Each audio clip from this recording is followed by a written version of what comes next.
Nitromaniac TV's Drag Files, taking you trackside where an admission pass won't. Subscribe today for the best in modern and archival drag racing content. Plus, coming soon, join Kellen Nitro as he takes a look at the classic races that make up drag racing history in the Retro Race Review.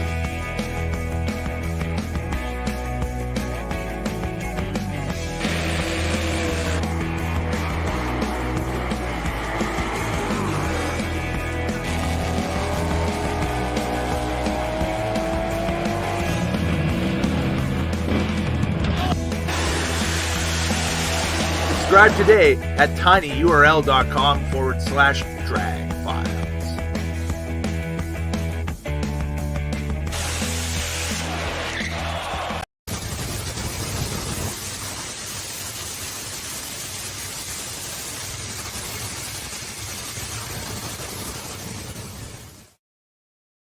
It's a lot of long hours tinkering the shop and test sessions at deserted racetracks. But if a team finds that precious tenth of a second or more, the off-season will have made the 9 months of the regular NHRA season seem a whole lot shorter. The thunder from the storms that have plagued California this winter are now over. It's been replaced by another kind of thunder, a mechanized percussion that echoes like thunder in the distance.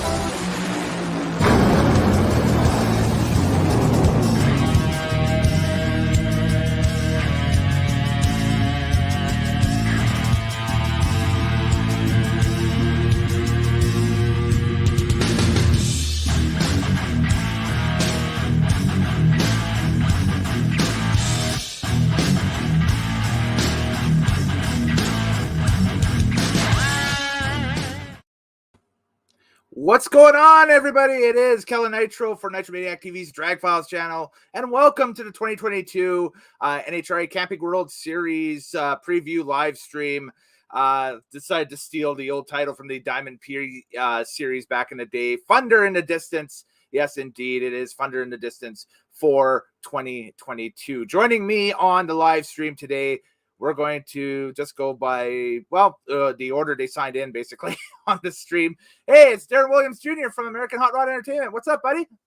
What's up, man? Hey, I gotta say, I'm getting the chills from that intro. That was badass. Yo, you did a good job on that one. That was good. Awesome. Yeah, and in case anybody tunes in late and whatever, we'll play it probably throughout the show or even at the end of the show again, just so everybody catches it. And as well, he's everything Nitro. It's Andrew Morales. How are you doing, buddy? Great, man. Yeah, that was awesome. I was like smiling the whole time. That was pretty cool. Thank you very much. That was a lot of fun to put together, and yeah, it's a great time. It's season preview time, boys, and we're going to take a look at it and take a look at a few things that have basically crossed our minds here during the off season, and get ready because 1 week today. I guess I'll ask, you guys are heading out to the Winter Nationals, correct? Or before we get started, this is the second annual season preview. That's right. On Drag Files. So we've done this a time or two. Well, this is the second time, but can you believe it's been a year though? Like, it doesn't feel like that was a year ago. Like that was a fast year, right? Yeah, that was extremely fast. Last year at this time was the first ever collaboration between myself. First time I met you, Andrew, and the first time I got a chance to work with you, Darin. And since then, we've worked on, maybe a handful of Darin's event recaps that he do. We should have had a little segment of best moments with the three of us on screen from the regular season last year. That would have been fun. We'll plan that for next year. Do you know what was the best, funniest clip from us though? Do you guys remember that one? I couldn't think of it off the top of my head. So what's it the one that you shared with us that we all put on Facebook? Yeah, I remember that one. I can't remember the specifics of it, but I remember it. So Andrew was talking about the Capco boys and Billy Torrance, and it was just the old contractors laying the pipe. And I was like, are we still talking about drag racing here? And then you start busting out laughing. Darin always has to take it to the extreme. If you know Darin, he takes it to another level. So that was funny. Yeah, there literally is, by the way, up here in Canada way, we have our own, music and so on and so forth. So it's called CanCon, or Canadian content. It has to be played on radio. There's a certain amount of Canadian songs you have to play per hour and that stuff. There literally is a song from an old classic rock artist named David Wilcox, and the name of the song is Laying Pipe. So there we go. That's all I'm gonna say. That's immediately what's brought in my mind is right there. It's like, oh geez. So, but again, are we still talking drag racing here? We are going to. It is the 2022 season preview with these guys, and we'll get to all the predictions and that stuff a little bit later on here in the stream. But of course, we got to address and talk about the stuff that went on this weekend, as it was. As they announced over the PA, and it blew me away. The return of the Super Bowl of drag racing. It was the PRO spring training session, with all the Nitro team guys and girls and a few of the KB Racing Pro Stalkers out at Wild Horse Pass Motorsports Park doing a bunch of testing for sure. And what we seen was a lot of shakedown runs, a lot of fun stuff, and as we see, the legendary Undertaker has made its way onto the screen here, and it has some of the notable results from the 2022 PRO Nitro Spring Training Session. And a lot that what we've seen is a lot of the big-time players that were big-time players last year are going to be big-time players this year with speeds and ETs at least. So I enjoyed what I seen on that stream. Boys, have at her. What did you think of what you seen when you could tune in during the past couple of days or so? I think for me, it wasn't necessarily the Top Fuel versus Funny Car. Heck, there wasn't enough fans in the stands to really make that a big thing. But it was about seeing that Toyota Supra body. Yes. Beautiful body finally coming to life. We get to see it. I wanted to make that trip down to Phoenix just to see it. But I said, no, I could wait. I got a lot going on. That's okay. There'll be plenty of that coming up. But that body is beautiful. I was actually surprised how much JR Todd and the DHL guys tested out in Phoenix. They were probably out there making the most laps. And it showed. I mean, Alexis pulled off the trailer, and I think she went a 93 right off the bat. So that was impressive for her and for Dell, Nikki Bonifani. But JR Todd, they have something to prove this year. And I think that's why we saw them test so much. Here's the cool thing about the I almost called it Camry. Whoops, Supra body, I should say. Oh boy! If you look at the roof line of this thing and the spoiler, does that not look like Bernstein's Batmobile from '87 a little bit? Yeah, it does, right? Yeah, but it looks exactly like the actual 2020 Supra that you see on your highway. Yeah, at the dealership. They did a great job with this, and I keep saying, and I'm gonna say it again. They're going to make these other manufacturers step their game up drastically. Dodge made a big move with their Charger in the last 8 years. Toyota came out of the box with this one. So I think they're really pushing the envelope and forcing everybody to bring something even better. Darin, what did you think? Doesn't it look a lot like slimmer than other bodies, like compared to the Dodge and the Ford? It looks a lot slimmer, like going back to like the 90s. You guys see that at all? Like you see, like the the Camaro and the Dodge, it's very wide, but this Supra is a lot slimmer. So I dig it. It's a lot of fun. And how about 334 from JR Todd? I mean, no problems with that body. 334. I mean, rolling. So I'm looking forward to Pomona next weekend. Just burning it up for sure. And we also got a chance to watch a few of the pro stock teams make some passes at Wild Horse Pass. I didn't get a chance to watch the final bit of testing yesterday, so I'm not sure if they ever reset the clocks out there from 1,000 feet and got some quarter mile times or anything like that. But I know that a lot of the vast majority of pro stock passes that were out there were of the 1,000-foot variety and that stuff, and usual suspects again at the top: Greg Anderson, Dallas Glenn, so on and so forth. Right. One notable absence though were the elite pro stock cars and the elite team itself. So we did not see Erica Enders and that team out there, because that entire group apparently had rented Bakersfield's Famoso Raceway and have been testing out at Famoso this weekend in their own little private test session. So we'll wait and see if any of those numbers leak, or if that's just going to be a private track rental type thing. So What's cool too though is that you mentioned Famoso, like guys who are gearing up for the March meet in a couple of weeks. They had a test session this past weekend at that track. So okay, cool that cool kind of the symmetry there between the Camping World and the Heritage Series. So I'm excited for that as well. Man, the March meet. I know we're talking Camping World, but you talk about the March meet. I mean, one of the oldest and biggest drag races in the world. If you guys don't know about the March meet, tune in because it's gonna be pretty big, and I can't wait. I'm gonna be there. So got a big announcement for that race as well that weekend. So looking forward to that. But yeah, they're testing out there as well. So yeah, watch out for the March meet in a couple of weeks. It's gonna be pretty fun. Exactly. Where are we going here? Oh, there we go. Get interactive with us. You can post your comments up in the comment section over on YouTube or on Facebook, and you can hit us up, with your thoughts, maybe any predictions you got for the season and that stuff, and so on and so forth. We got our boy Drag Racing Central in the chat, doing it doesn't show up on a fig, but I think it's the popcorn emoji. I've learned that from the Christmas stream we did. So there we go. It's also saying that, hey, Coletta looks fast. Yeah, Doug Coletta turning some heads during the preseason testing, and the Coletta team as a whole, I think, is benefiting with Alan Johnson stepping over and just basically taking over all the engine stuff, that's a huge step back for Connie and a huge shift in that organization. But they had to do it after last year. It sometimes change is good in any professional sport, and we're finding that out. So, and Mike Salinas also had killer numbers out there in Phoenix.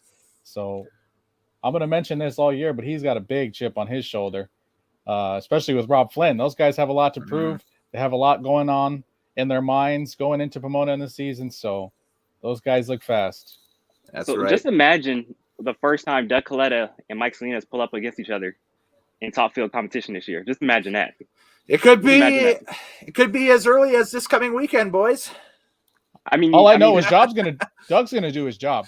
Doug does not care. Yeah. Doug's got nothing to do with this. He's there to do his job and win that first championship. Yeah. So in his eyes, it's gonna be no sweat off his back, or shall I say fire suit. Yeah. And I feel like Mike Salinas is going to do his job as well. You look back at his driving job in the countdown last year. I mean, Mike Salinas was on a mission. That dude was cutting the tree down in the countdown. So I feel like Mike, he's going to go into 2022 with something to prove, but I think he has the car to do it, and I think he has the driving ability to do it. So watch out for Mike Salinas. I think a lot of people are overlooking Mike Salinas coming up in 2022. I think he'll make some noise. Exactly. One more from Drag Racing Central says that the Toyota Supra reminds me of the next gen NASCAR. Maybe a little, we have to, there's a lot of controversy on that side too. With the Daytona 500 coming up and everything, and there might be a supply chain shortage or something along that ilk that kind of affects their racing series a little bit. But a lot of neat new next gen things happening in racing right across the board.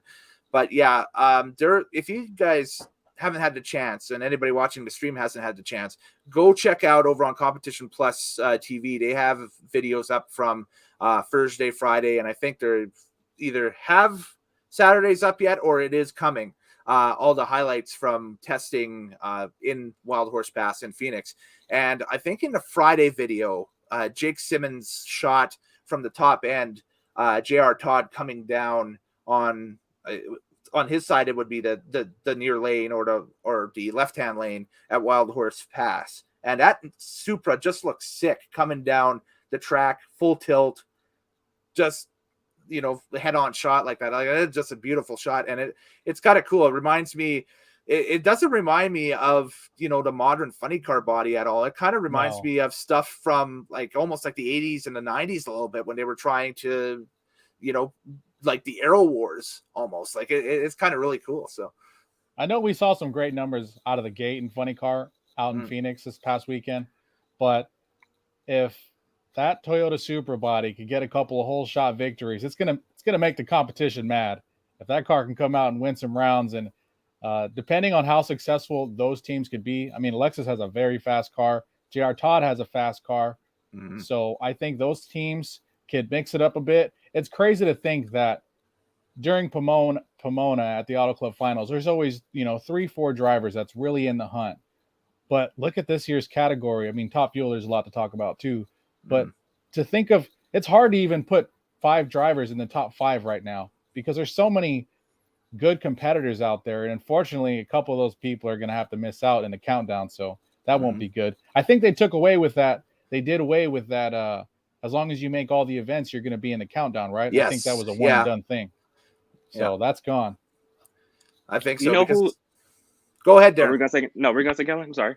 Go ahead, Darin. Go for it. Oh, well, I was just gonna say, do you know who I think is really getting overlooked and was very interesting from what he said on Friday after testing? Robert Height in that AAA Chevy. You know why? This is the reason why I think like he's getting overlooked.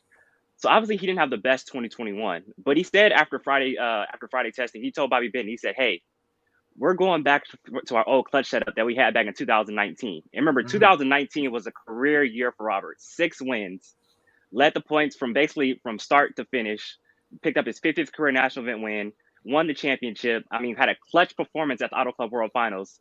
I mean, if they can go back to that consistency that they had in 2019, I mean, watch out for that AAA Chevy and Robert Height team, because they're gonna dominate or make some noise, a lot of noise in 2022. So I thought that was very interesting that Robert Height said that. And here's something, Darin, I would touch on that. Yeah, that was 2019. That was a great season. We know we only saw them for 2 events in 2020. 21, actually, JR and Force had a nice run early in the season. But guess what? When it came countdown time, when those cars match up, there was some iffy moments there in the countdown. Height not even taking the tree. I mean, there's things that go on years ago, even today. We can't call it. I mean, it's easy to say, oh, yeah, he let, you look at Twitter, there's guys on both sides of the totem pole here. But I think as long as Robert Height can stay away from John Force, I mean, hey, during the regular season, it's all game, right? They're just making it in the countdown. But as long as those guys can stay away from each other in the countdown, I think Robert's got a shot. Or actually, whoever's higher up in points will have a better shot at the championship, like we saw last year.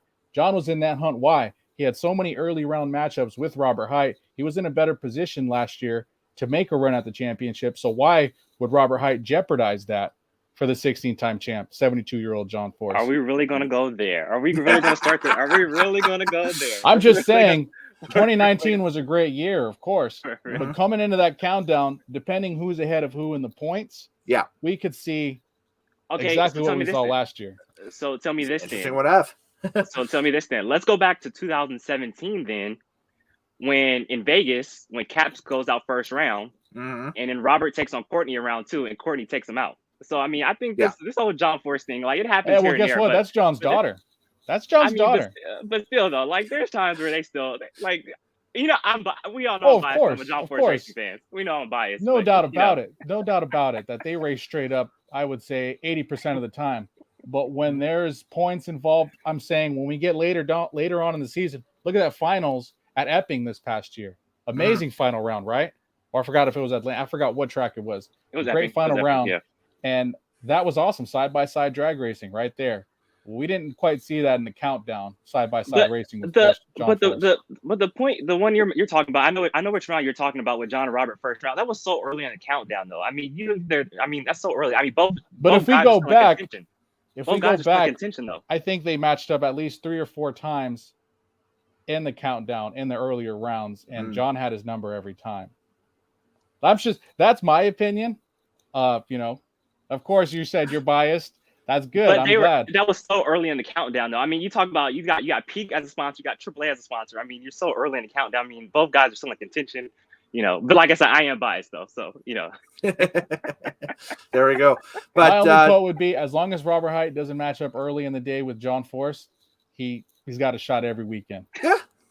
Well, you can't count the countdown. That's the only way. That's literally all I'm saying. In the countdown, regular season, game on, gloves off. Just flip it back to Vegas in 2017. That was my first ever national event I ever attended in person. And oh, wow. I can tell you that the walking around the pits and that stuff after that second round and everything, no, like the demeanor of all the JFR teams and everything were basically business as usual. Nobody was showing their poker face or anything. I think the big thing with them was trying to get Brittany's top fueler to go rounds because, of course, they were, Brittany and Steve were in the title fight at that time. And I think Steve went out that race second round or semis, if I remember. No, second round. It was second round, yeah. So So yeah, the door had swung open. So all attention was being focused on Brittany, where I think they were just kind of like, okay, funny car, yeah, whatever. We're trying to push Brittany to the finish line for the title here. So, but yeah, that's that's a great comparison. Just brought that up. I was like, oh yeah, I remember all that stuff. So that's crazy stuff. But bring up a couple of things here quickly before we move into, I guess, the formal prediction bit of the live stream here. First, we'll bring up another one from Drag Racing Central. He says, I don't think height got any worse. It's just the competition got better. Well, you kind of hope that it does. Otherwise your class is stagnant, and, you get situations where, everybody glamorizes the 90s for funny car racing and that stuff and everything. But just, Force after, 95, 96 there, from about 97 to 2000, it was kind of getting a little bit stagnant watching that class.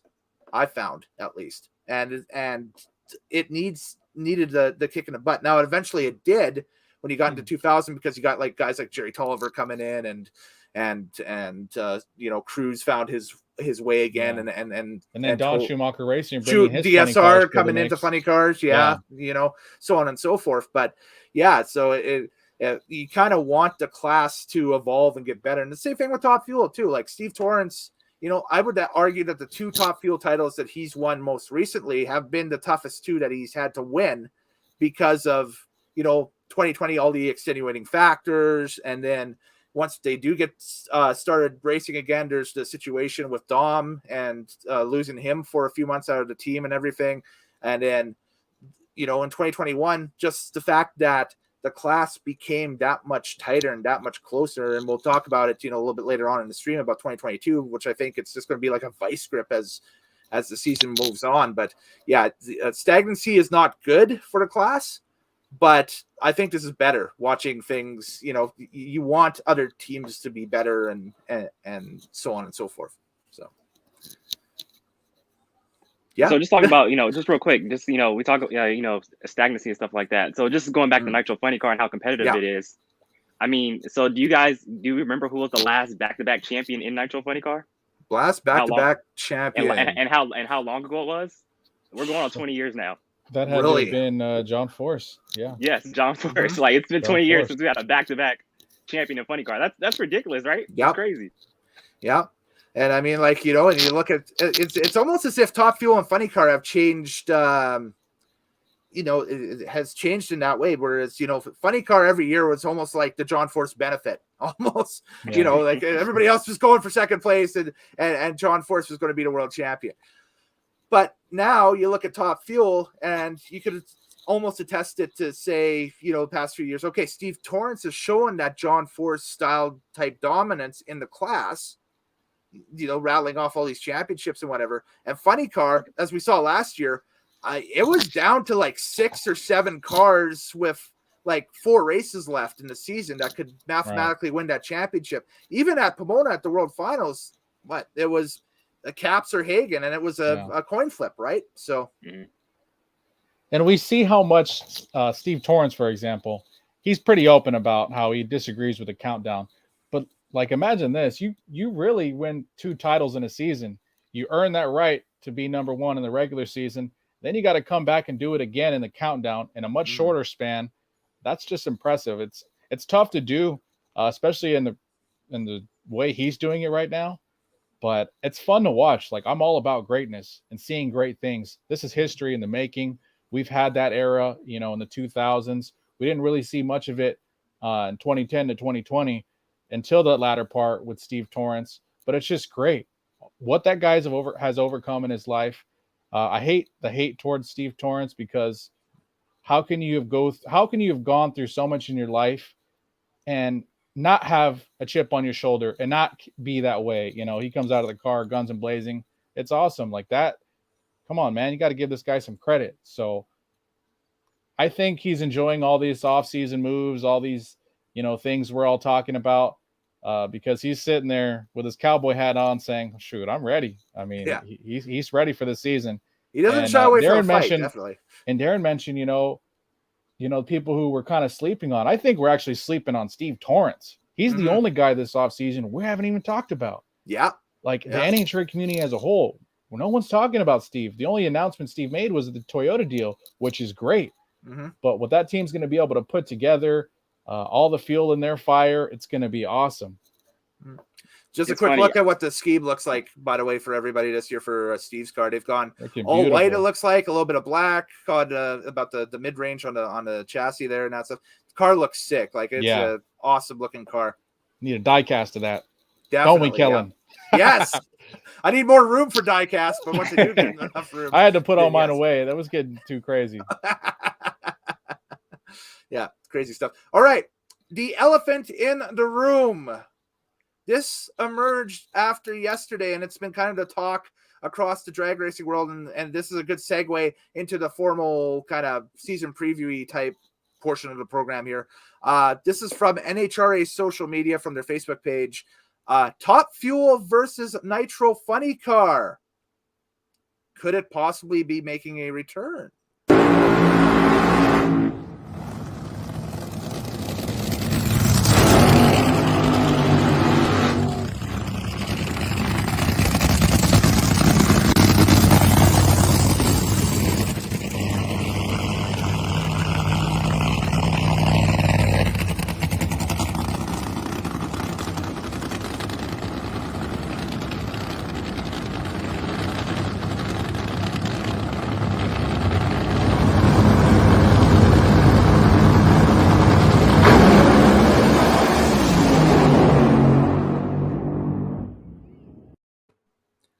So that is from yesterday's test session, and that was Tony Stewart Racing, basically rolling out both their cars for a side-by-side, and, probably something as simple as a photo op, let's just put it that way, for the sponsor and everything, so they could use it for marketing. You see that type of stuff all the time in testing, and you can get wicked shots like this, again, thanks to NHRA social media. Actually, this is Tony Stewart Racing social media from this one, and and use it for your upcoming campaigns and so on and so forth. But Twitter lit up as soon as they saw a video of this thing last night. And I'll just throw it out there. They have the call-out format for the All-Star races this year. Would you guys rather like to see the call-out format, or do you want to see Top Fuel versus Funny Car at a place like, I don't know, Bristol or Epping, or heck, even the U.S. Nationals? First off, let me say this. First off, let's start the John Force bias right now. I know it was cool. That we saw Matt Hagan, Leah Pruitt side by side. But let's put some respect on the 16-time champ's name. For the first ones to do it in testing back 2014, John Force and Brittany Force did it first. I'm saying it right here. John and Brittany did it first. So, no, I'm kidding. But what was your question? What was your question, Hey, I'm just saying, would you like to see that format make a return, or do you want to see this call-out format kind of get a couple of years, kind of a breather to see what it looks like, or give that a spin for a couple of years? Or do you want to see a hybrid? Do you want to see the Top Fuel guys call out the Funny Car guys, or vice versa? I'm cool with anything new. I mean, to spice this thing up, I'm cool with, exhibition race at Las Vegas or Seattle or Epping. I'm cool with, I was a big fan of the Top Fuel versus Funny Car back in the day. Here we go again, John Force won the first one in the Superman car. So, I naturally thought it was cool. And then Corey Mack got it the following year. So, we kind of have to have a third one for the rubber match. Funny Car won it the first year, Top Fuel won the second year. So we kind of need a third one to see who's, the king of Nitro. I mean, we kind of got to have to have it, Well, if I had to pick between a shootout and a Top Fuel versus Funny Car event, I would go with the Top Fuel versus Funny Car event. And like you mentioned, Kellen, you could throw in those call-outs for those guys. That's just another twister on the game. But I mentioned this before.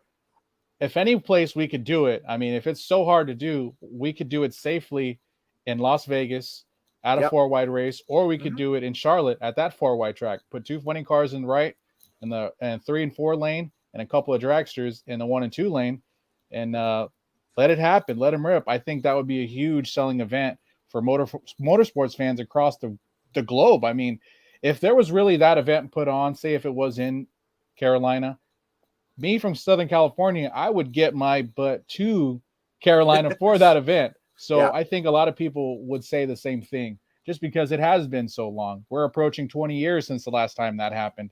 Something's got to give. We're seeing a lot of changes and a lot of good changes. So that's just something that I'm glad you touched on. That is something potentially we could look forward to. Mm-hmm. I mean, we're seeing stock cars at a Coliseum, at the LA Coliseum. I mean, why not? Let's just try it. Why not? Let's give it a try.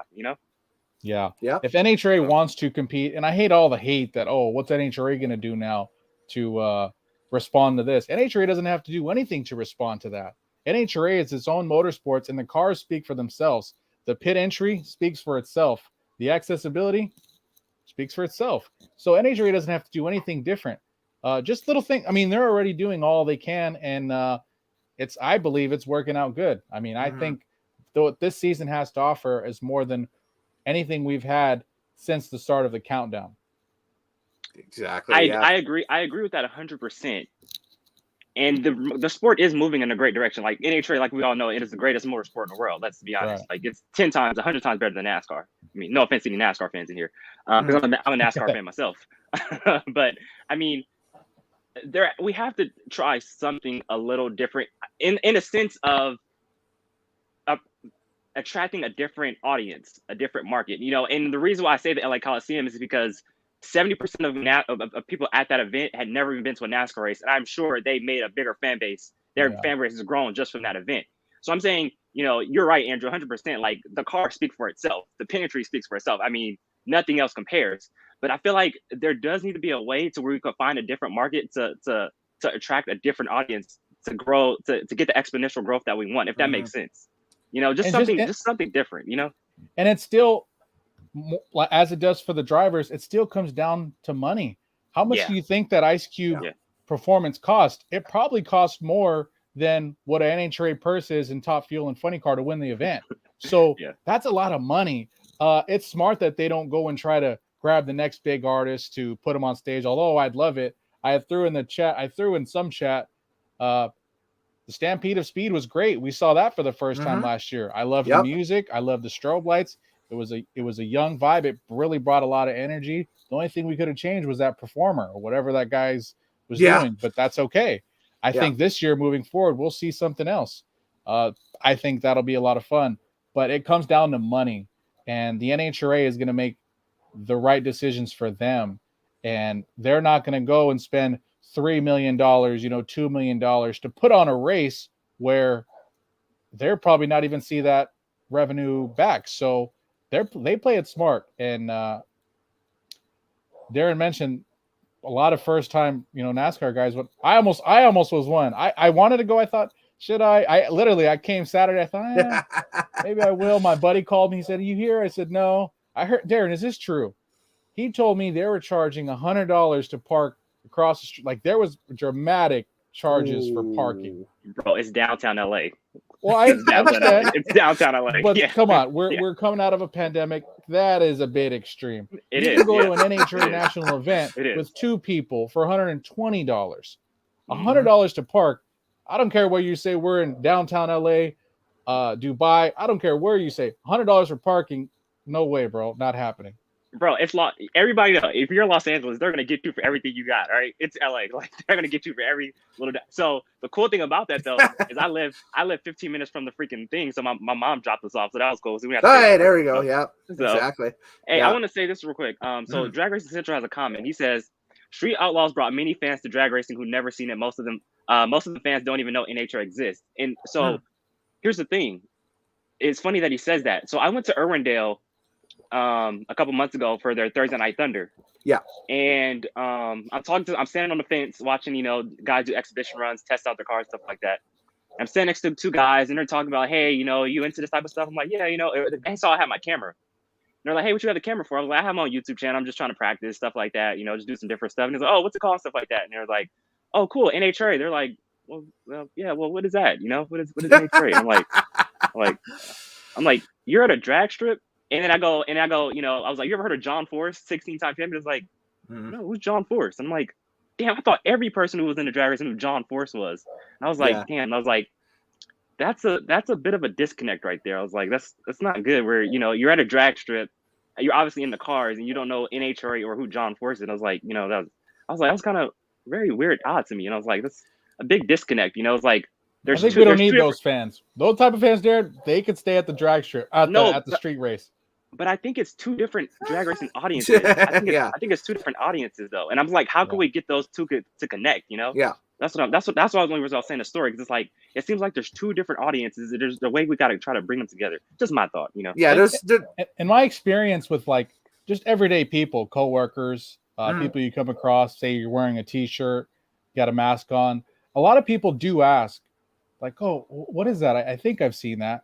Everyday people. I'll be in my barber shop. I'll be at the grocery store, and oh yeah, drag racing. They know NHRA, and and the first thing they say is, the fast, those fast guys, So people are aware. It's just that experience is what they're lacking. More than anything, you go to these events one time, and by golly, I'm not going to say you're hooked, but it won't be your last event. That's for sure. They always say the long skinny cars. That's what they always say. First thing, right. Like, long skinny cars. The long skinny cars, yeah. And then you start telling them drag shows and funny cars. They're thinking, yeah, sure, yeah. I just tell people nowadays, give it a Google. There's, and that's the whole thing with the. I just tell them to follow everything Nitro. That's what exactly. Yeah. Follow me. Follow Andrew. Follow Darin. Yeah. We'll get you educated for sure. Absolutely. Yeah. So, man, that's it. 2022 schedule for the Camping World Drag Racing Series. We found out via, again, NHRA social media that a lot of the money that was made in the sale of Atlanta Dragway, rest in peace, Atlanta Dragway, last year has been put back into NHRA-owned facilities across the country and a lot international event tracks. When you guys roll out to Pomona, when I'm sitting at home watching this next weekend, we're going to get to enjoy a nice new surface. Yeah, brand new surface for the first time. And what were they saying? 20, 25 years? At least 25 years. Mm-hmm.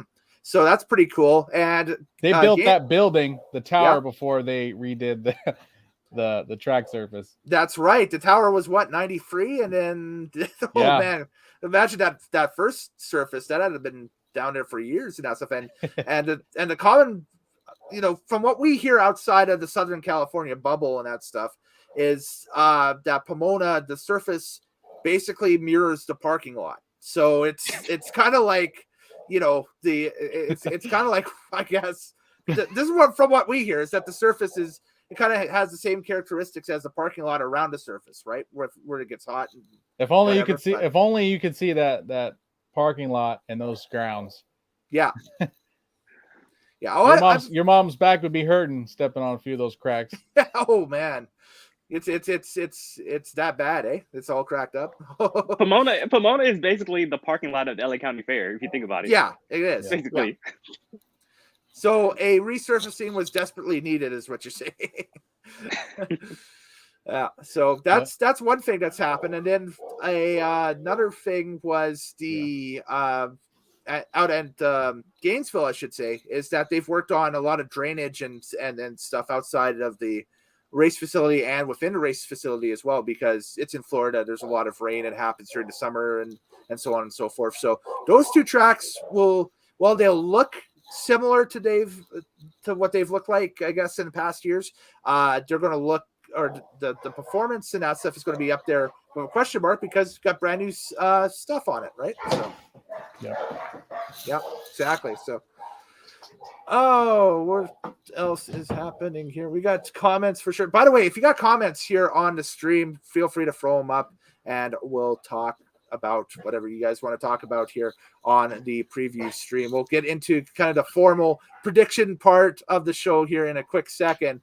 But hit up something here from KS. He's like, man, Sunday afternoon. Well, this Sunday might be a little snoozy, but next Sunday it pops off big time for sure. So, make sure you're close for us to at least. Yeah, for many Americans, it's Super Bowl thing, whatever that is a big deal. But for us, we're looking at a week ahead. We're not too worried about this Sunday. Yeah. So. Southern California is usually known for the 3 W's. Well, you can add an N to that, into that at the for next weekend. 3 W's and an N following next weekend. If you guys know what that is. Yeah. Okay. Educate us, Darin. Yeah, go for it. I mean, I can't drag racing since I was only 15 years old. I can't do that. I mean, it's like, you know, I mean, yes. So he's making big moves. Aiden, I love you, dog, but you know, the 3 W's, I can't say it on air. So, you know, well, he's saying hashtag pack Pomona. So yeah, get out there and pack Pomona if you can. You see, if I could, I'd be Central's down there. Head's in the right area. He's not thinking WWWN now.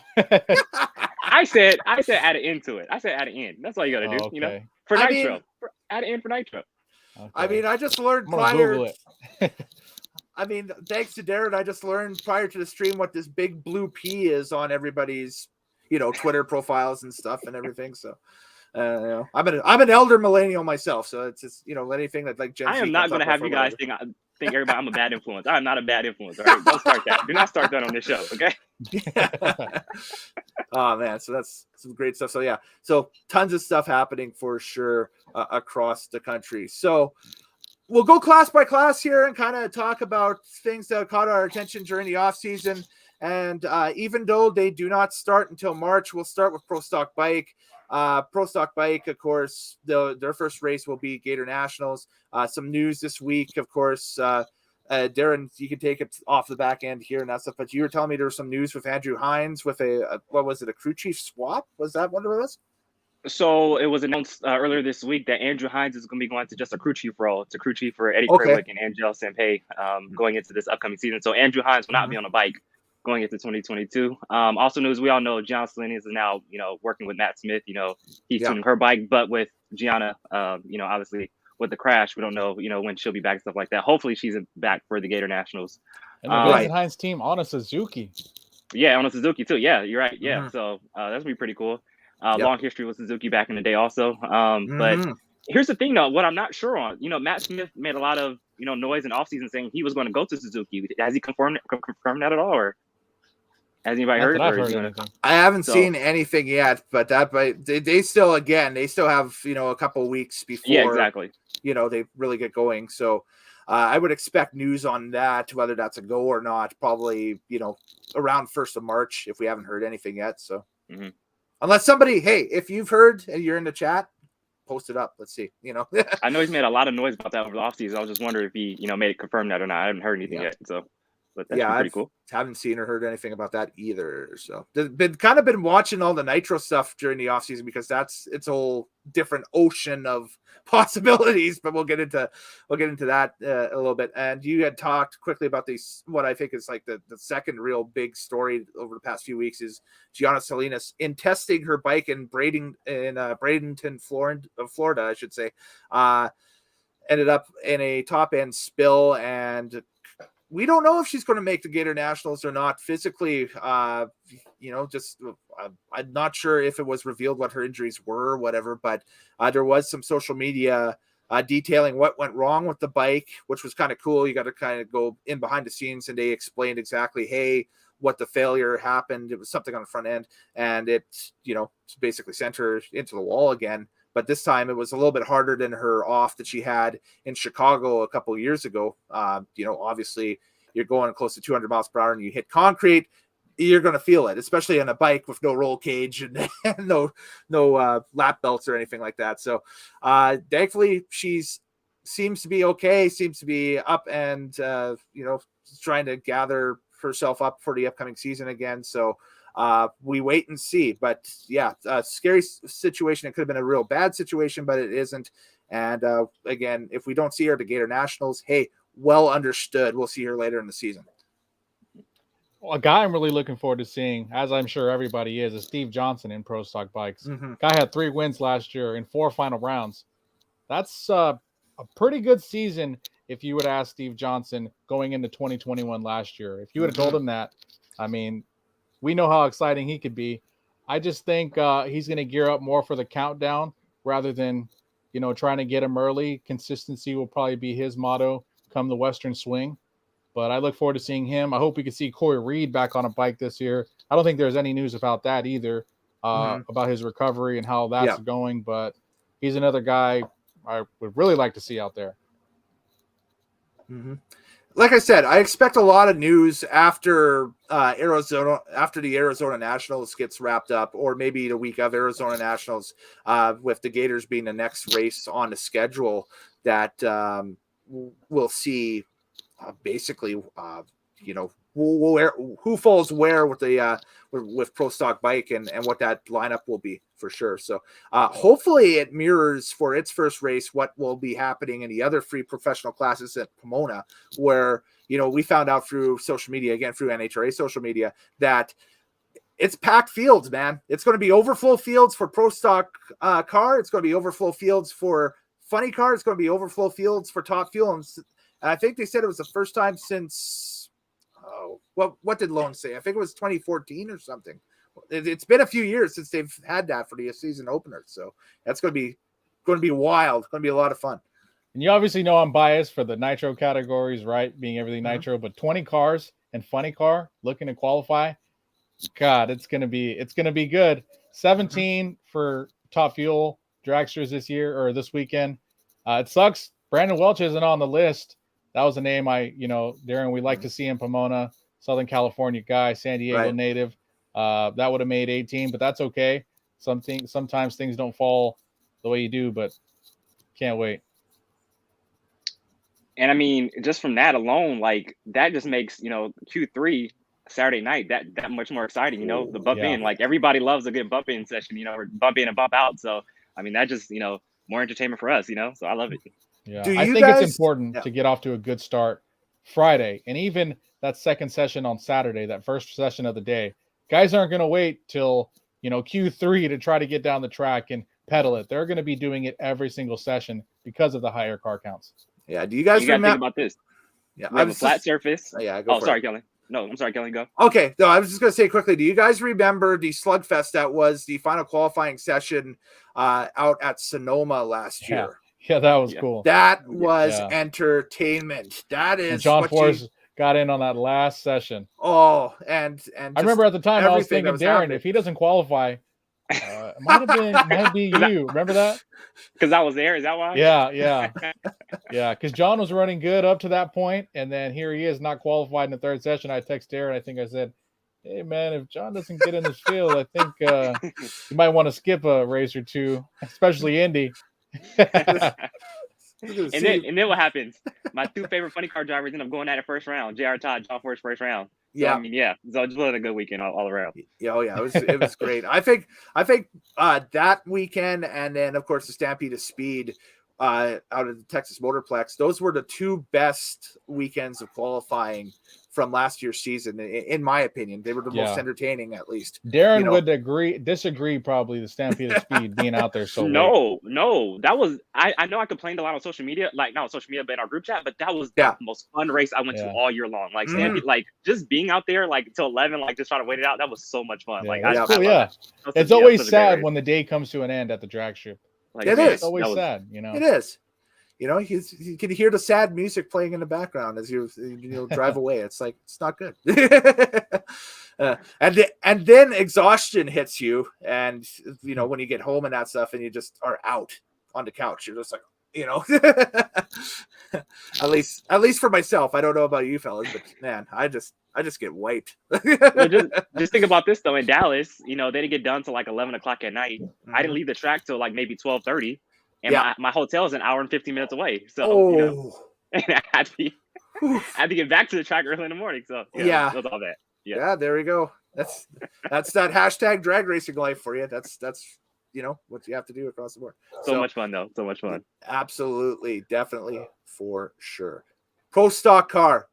Man, Pro Stock car is going to be great this season. We got a chance to see, some of the class in Pro Stock test over the weekend out at Wild Horse Pass, and those were the cars that were affiliated with KB Racing or were running or part of KB Racing, I should say, or running their engines, because the McGaheys were out there. There was the brand new team with Cameron Caruso.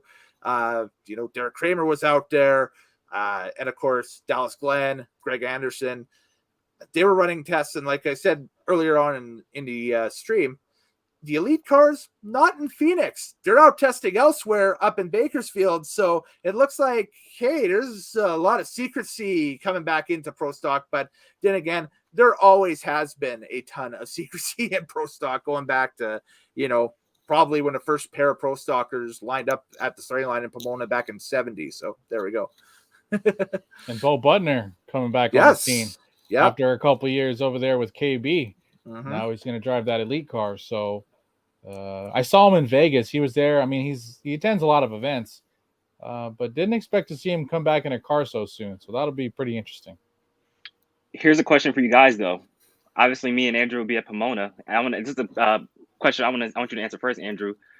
Will Greg Anderson win number 100 at the Winter Nationals? And we both see history right off the bat. Will he get win number 100 right off the bat at the Winter Nationals? I hope so. I want to see it, right? I honestly love Greg Anderson. I've grown to become a huge Greg Anderson fan over the past year or two. I don't know, just something about him. Like I mentioned earlier with Steve Torrance, I have a thing for greatness. I appreciate it in the moment. And Greg Anderson, he's not going to be around forever, although he probably could. He probably could drive till he's 72 like John. But I hope so. I really would like it. But when you have Aaron Stanfield, strong guy, Troy Coughlin Jr. is looking for that first win. Mm-hmm. The McGahey family, good cars.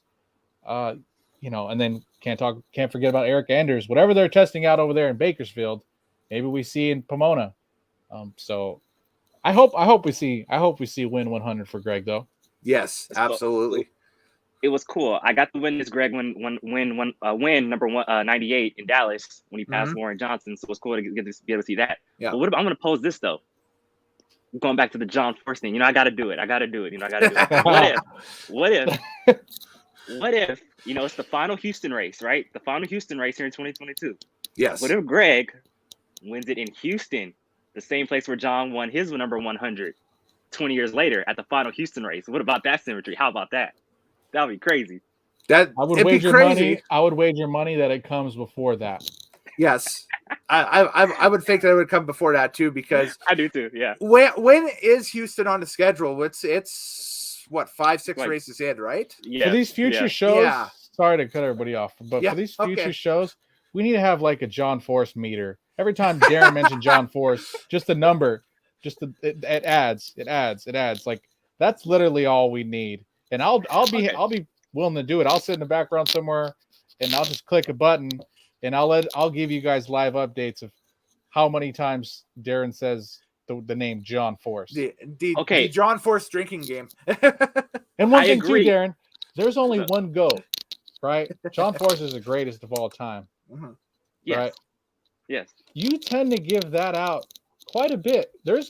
If I looked at Darin Williams Jr.'s list of GOATs, there's a lot of them, but there's only one greatest of all time. Who have I said is also the GOAT? Who have I also called the GOAT? No, I've just heard you reference it before, the GOAT, and I'm thinking, wait, he's not talking about John. Okay, I probably okay. If I'm talking about top fuel, I'll probably preference I'd be like the GOAT of top fuel or something like that. But there's the overall GOAT. The overall GOAT is Don Garlitz. You can't say the GOAT. You can't say the GOAT of it's John Force of the New England or the New Orleans Saints is Drew Brees, because obviously, but when you're talking about the GOAT, greatest of all time, there's only one. I think you can compare those categories, and I would say John as well. It's John Force. I was just saying. I don't like that term, the GOAT, either. Why can't it be something else? Right? Yeah, that's another thing too. I get it. It stands greatest of all time. It spells GOAT. Yeah. If you call somebody a GOAT, like I think somebody did earlier in the year, and John's like, I don't know about no GOAT, but it's that term I think could be changed in some way. That's for another show entirely for sure. But yeah, the whole concept of GOAT, greatest of all time, is flawed to me, at least across sports, because basically you're taking somebody's Hall of Fame performances and that stuff from today and trying to compare it with people 100 years ago in some cases with baseball or whatever, or hockey it is, or you name it. And it's back then it might have been a different game, compared to now and this and that and whatever. But that's a completely different discussion for another time. But I find issue with the GOAT argument. But there is no doubt that, if you want to put somebody like, a John Force up there as the greatest drag racer of all time, or in the discussion for that, then naturally he's in the discussion, and naturally he's probably number one on a lot of people's lists, myself included. But the whole concept of GOAT just seems flawed. Yeah. Question, Kellen. Question. Yeah. How much time do we have? Because I want to ask something real quick. How much time do we have? We got all the time. It's a live stream, man. I'm not going to 3-hour show, Darin. You should know that. I just want to say this. Yeah. So just going back to the Greg Anderson thing, I definitely believe he'll do it before Houston. I just want to compare it to the John Force thing, because he did it in Houston also, obviously. But I want to ask this. So, just kind of, when you guys were talking about the whole GOAT thing and the GOAT debate and stuff like that, I've always had this thing in my back of my mind. We never talk about the Mount Rushmore of drag racing, or the Mount Rushmore of NHRA. So I was like, first off, how many people's on the Mount Rushmore? First off, how many 4 guys? 5. Is it 5? Is it 4 or 5? I think it's 5. I thought it was 4. You're changing it now. I'll tell you right now. That's now. what I acted. I was like, I don't know if it's 4 or 5. Oh, he's checking it. Okay, I thought he said he's changing it. I was like, you guys have the power to do that? It's 4. Yeah. Okay. There we go. So, who's on your Mount Rushmore of drag racers, or no, NHRA? Who's on your Mount Rushmore of NHRA? For NHRA, okay. Mount Rushmore. Well, it's crazy. I'm going to throw it out there real quick. Go for it. Yeah. Bob Glidden, yeah. Warren Johnson, John Force, and Kenny Bernstein. Okay. Just as I know, statistic wise, Bernstein, you could put other Top Fuel guys ahead of him, but for what he did, and I mean, he was a first ever Top Fuel driver to win in Funny Car, so that carries a lot of, when you compare stats, it helps that debate. But Kenny Bernstein, to me, was probably my favorite Top Fuel driver, just of all time. I mean, Top Fuel driver, if I really think about it, but it's tough. So I know it's interchangeable. So yeah. No, I was just saying I know it's interchangeable, but yeah. Sorry, Kellen. So I've got on mine in the George Washington position. I'll put Garlitz. So he's looking out over the, basically over the And you see, country, you're right though. Yeah. Like I would get shut down with my debate with Kenny Bernstein because I could talk about that all day long. Although Big Daddy never drove a funny car, what he did for the sport, we wouldn't even be close to or half of what we are today. Yeah. So I've got Garlitz, I've got Muldowney, I've got John Force, and I've got it. This is going to be tough to try to decide between the two. I'd probably have to put Glidden in there just because of the same game-changing nature that he had in pro stock as Garlitz had with Top Fuel and Nitro racing. I desperately, and I'm not a Tony Schumacher fan, I desperately want to put Tony Schumacher up there as well. So you're saying this, you're not a Tony Schumacher fan, not even a little bit. No, I'm not. I had to get it out of him, Darin. I am thrilled to see the Sarge back in Top Fuel this year, by the way. Like, and that's just a sick looking paint job, and I've dubbed this car the Top Fuel Skagster. So there we go. I like that. So it is hashtag Top Fuel Skagster. Buy the rights to that, Kellen. Sarge. But it's great to have him back. I just, he was probably the greatest Top Fuel driver of the modern era, from 2000 on. No question. But the thing is that Glidden was a game changer in pro stock, and you have to, and in the door car community and that stuff, just he's looked on with such reverence and so on and so forth that you have to, you have to acknowledge that. So yeah. He really put Ford Motorcraft on the map. Sorry, BT3. Well, that's the thing too, though, that I had to correct people. Like years ago when Tasca was running that throwback paint scheme at the Nationals, I think it was like 2018 or 17 or whatever it was. And it was the quote unquote Bob Glidden throwback, and everyone's like, that's not a Bob Glidden throwback, that's a Mark Oswald throwback. And I'm like, they both were sponsored by the same company, but this is honoring Glidden. It literally has Bob Glidden's name on the side of the car. Yeah. Well, no, it's wrong. It's a funny car. It's like, okay, get walking. Go. Yeah. Well.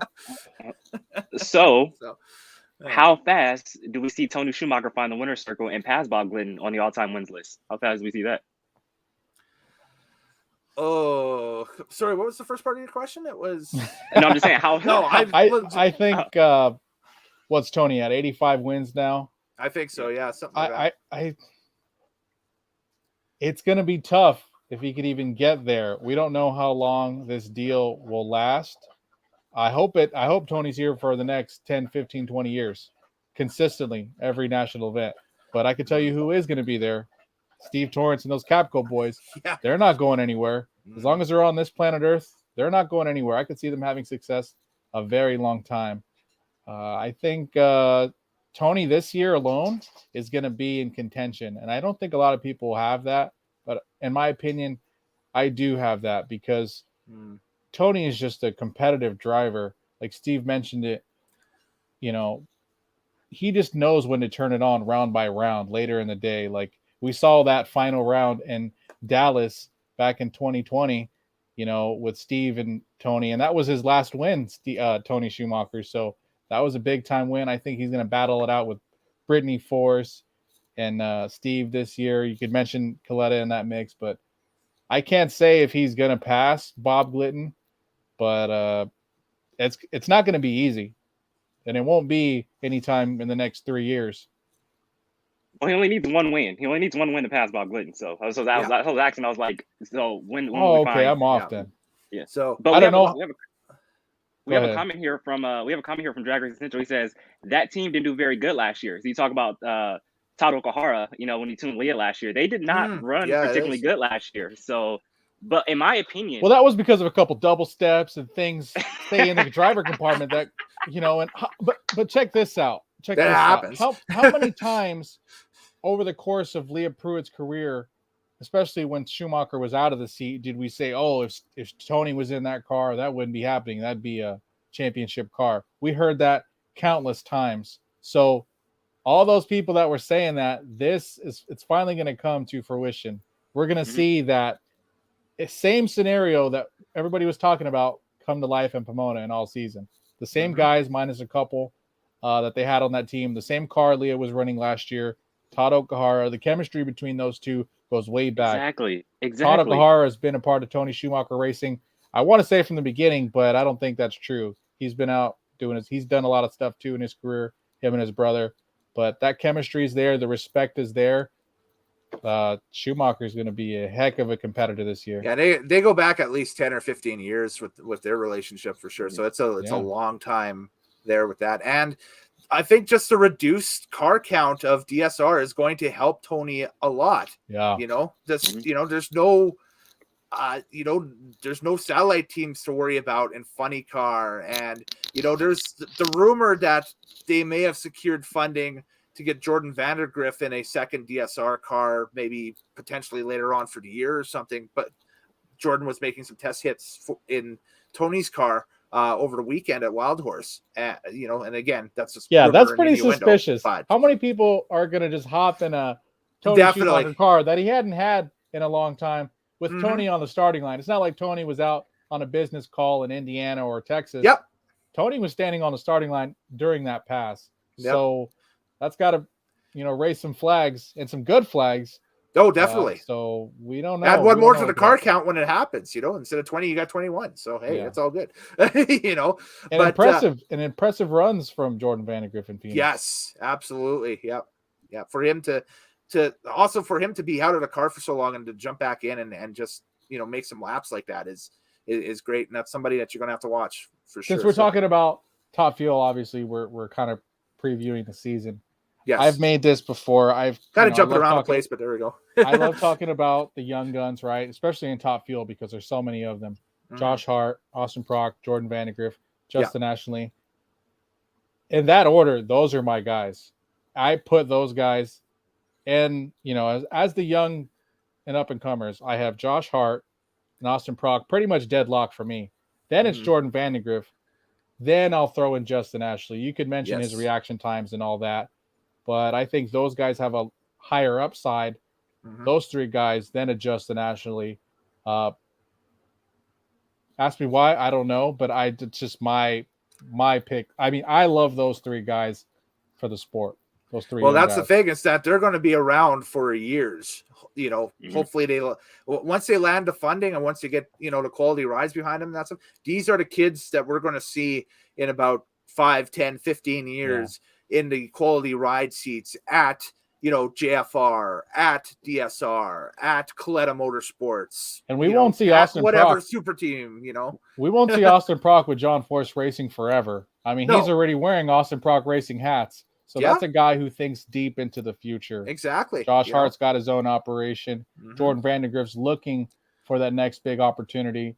And Justin Ashley, luckily, with the Davis Motorsports car, with Tommy Delago, that is going to be pretty fun to watch. But they have a lot to prove in these first 3 races. If any time that they want to get hot, it's these first 3 races. I think that's why they brought in Tommy Delago, to kind of extend this Phillips Connect partnership that they got.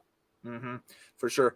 Hitting up the comment section as we kind of have evolved quickly. Well, here, first, we'll do the quick wrapper on going way back into pro stock. Into pro stock, we'll do the quick wrapper with that, with the over and with over under. So we'll do get an over under from you guys. My over under, I'm setting it at 5 right now, and it is how many races it will take for Greg to get 100 this year.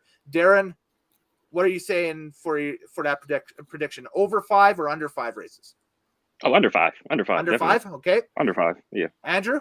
What was say it again? So over under, I have it at 5. So 5 races. Over 5 races or under 5 races for Greg Anderson to get 100 wins? Under.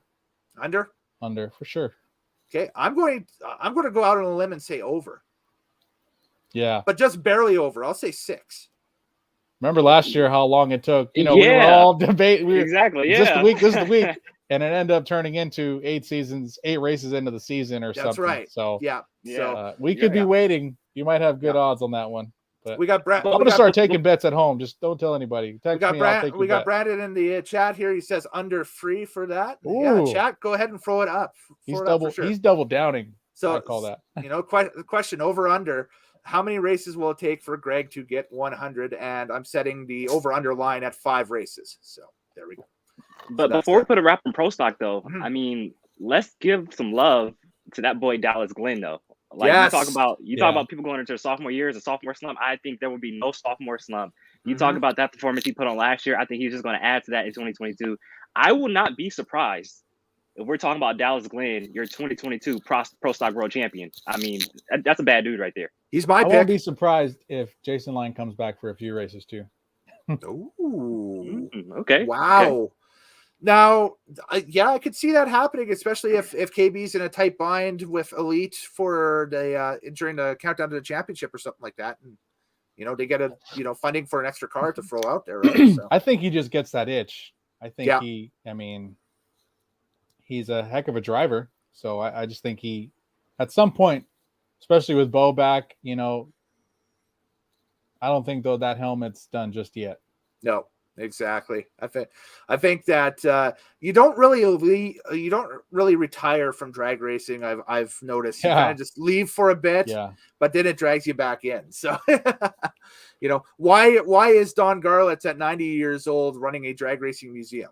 Because you know he still has to have racing electric cars and still racing electric cars, right? Everybody talks about electric, right? You know, yes, but if Don Garlitz is doing it already, regardless of all the hate, that tells you kind of where the sport potentially in the next 20 years could go. Not everybody, obviously.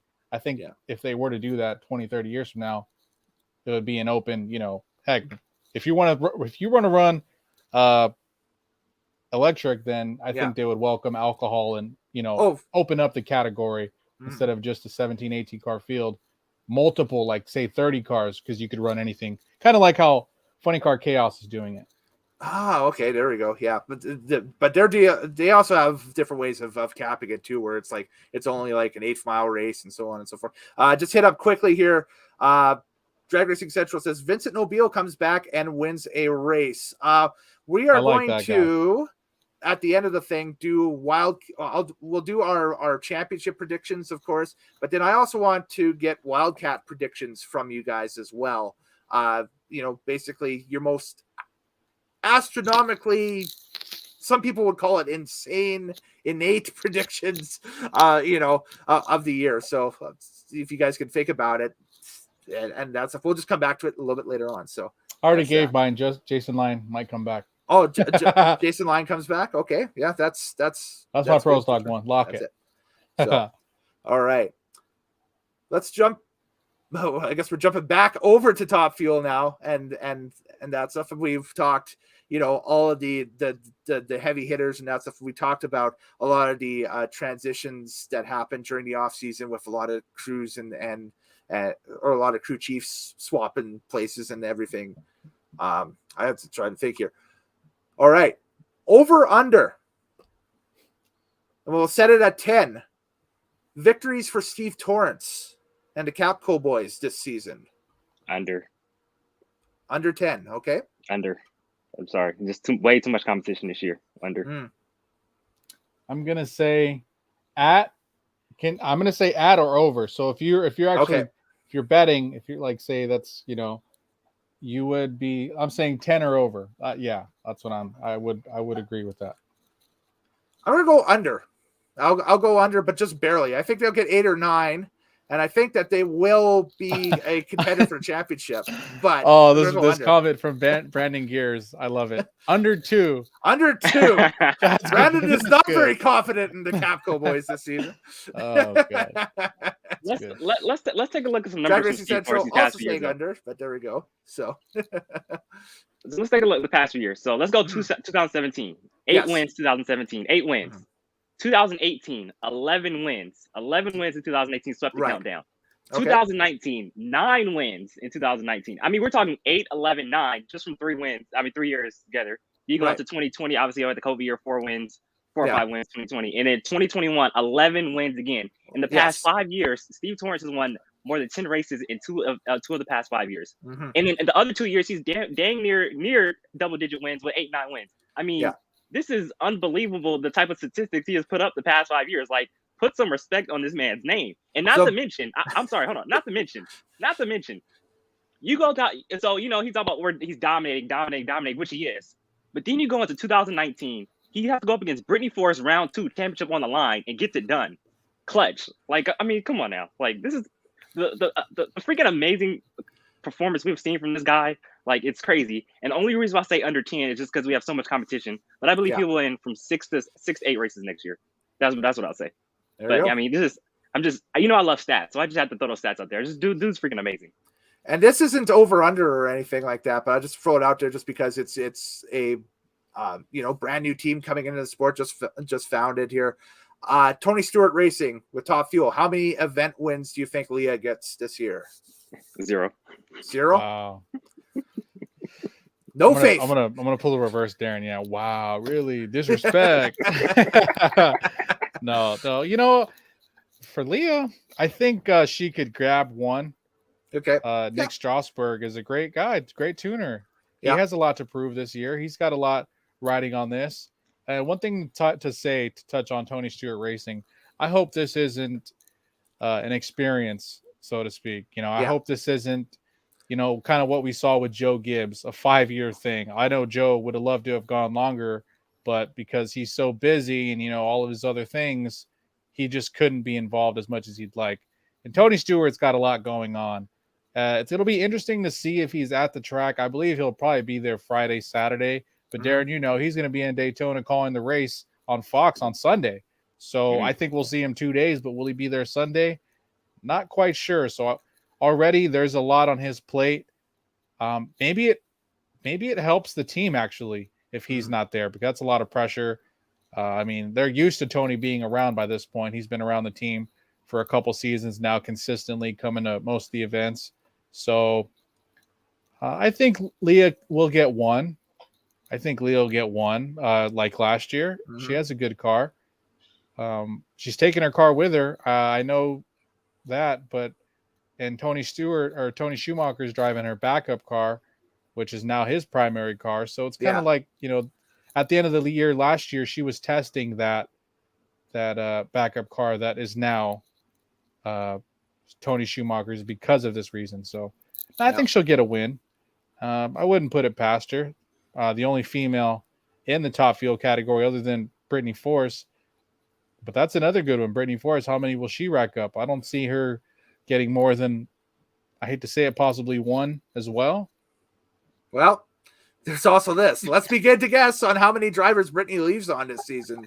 It wasn't very many last year. So that's something that hopefully that has been addressed with her driving style or has improved in the offseason here and that stuff because, man, quality car, great equipment. Grubby always brings, his A game every weekend out there and that stuff. But if you get a reaction time in the ones and your average is up towards, the 80s or the 90s, you're going to get basically killed every week out there with these drivers nowadays and that stuff. You need like an average of about, at least a 60 or a 70 to be competitive. Yeah. Looking at this top fuel field this year, there won't be, you might get a buy run at a couple events, but second round and on, that's a potential final round matchup right there. Those are matchups that can't be overlooked. Mm-hmm. Okay, here we go. Here we go again with the John Force Racing Calendar. Here we go. All right, so I said nothing. How many wins did she get last year, Darin? Darin's taping up. One, right? She had one victory. That was great. She got it with her dad, but I think she'll match that this year. Yeah. Drag Racing Central, I love you, dog. I love you. Okay, I love you. Right, but here we go. Put some respect on Brittany Force's name. All right, first off, we know 2021 was an anomaly. She was not good in reaction time. We all know that, right? But let's not forget Brittany Force is a champion. Let's not forget round 2, Richie Crampton, NHRA Auto Club World Finals. What did she do against Richie Crampton? Championship on the line. What did she do? She left on Richie Crampton, who's one of the best levers in Top Fuel Eliminator. Let's not forget that. But you remember Brittany who her tuner was at the time, Darin, right? You remember who was Brittany in her Force. Corner. Let me finish, Andrew. Let me finish. I am not done right here. Let me finish. No, I'm kidding. Hey, I watch too much Fox. I watch too much Fox Sports. I watch way too much Fox Sports. Pardon the interruption here. It's crazy. But no, what I was just saying, basically, like, Brittany Force has not forgot how to drive. 2021, it was a problem. She's a force. I'm sure John Force has been in her ear this offseason. We got to get this thing correct. I mean, I'm pretty sure she's done what she has to do in the offseason to correct that. I feel like Brittany Force will be fine in 2022. I'm not saying she's going to have the best reaction times. She's not going to pull up Mike Salinas and be leaving on everybody, but I believe she will correct it. And I believe, like, look, if you can continue to have that great performance you had last year, laying down quick times, qualifying number 1, we saw at the end of last year, Grubby was able to get that car to run in the heat. You add that with the reaction times, run in the heat. I believe Brittany Force could rack up 3 wins this year here in 2022. Honestly, I believe so. Brittany Force knows how to drive. I think she'll be fine. That's all I'm going to say. Yeah, she should have had 3 or 4 wins last year, but some of those final rounds, David Grubnick missed on that tune-up. A lot of races they could have won. So I think it will be close. You're right.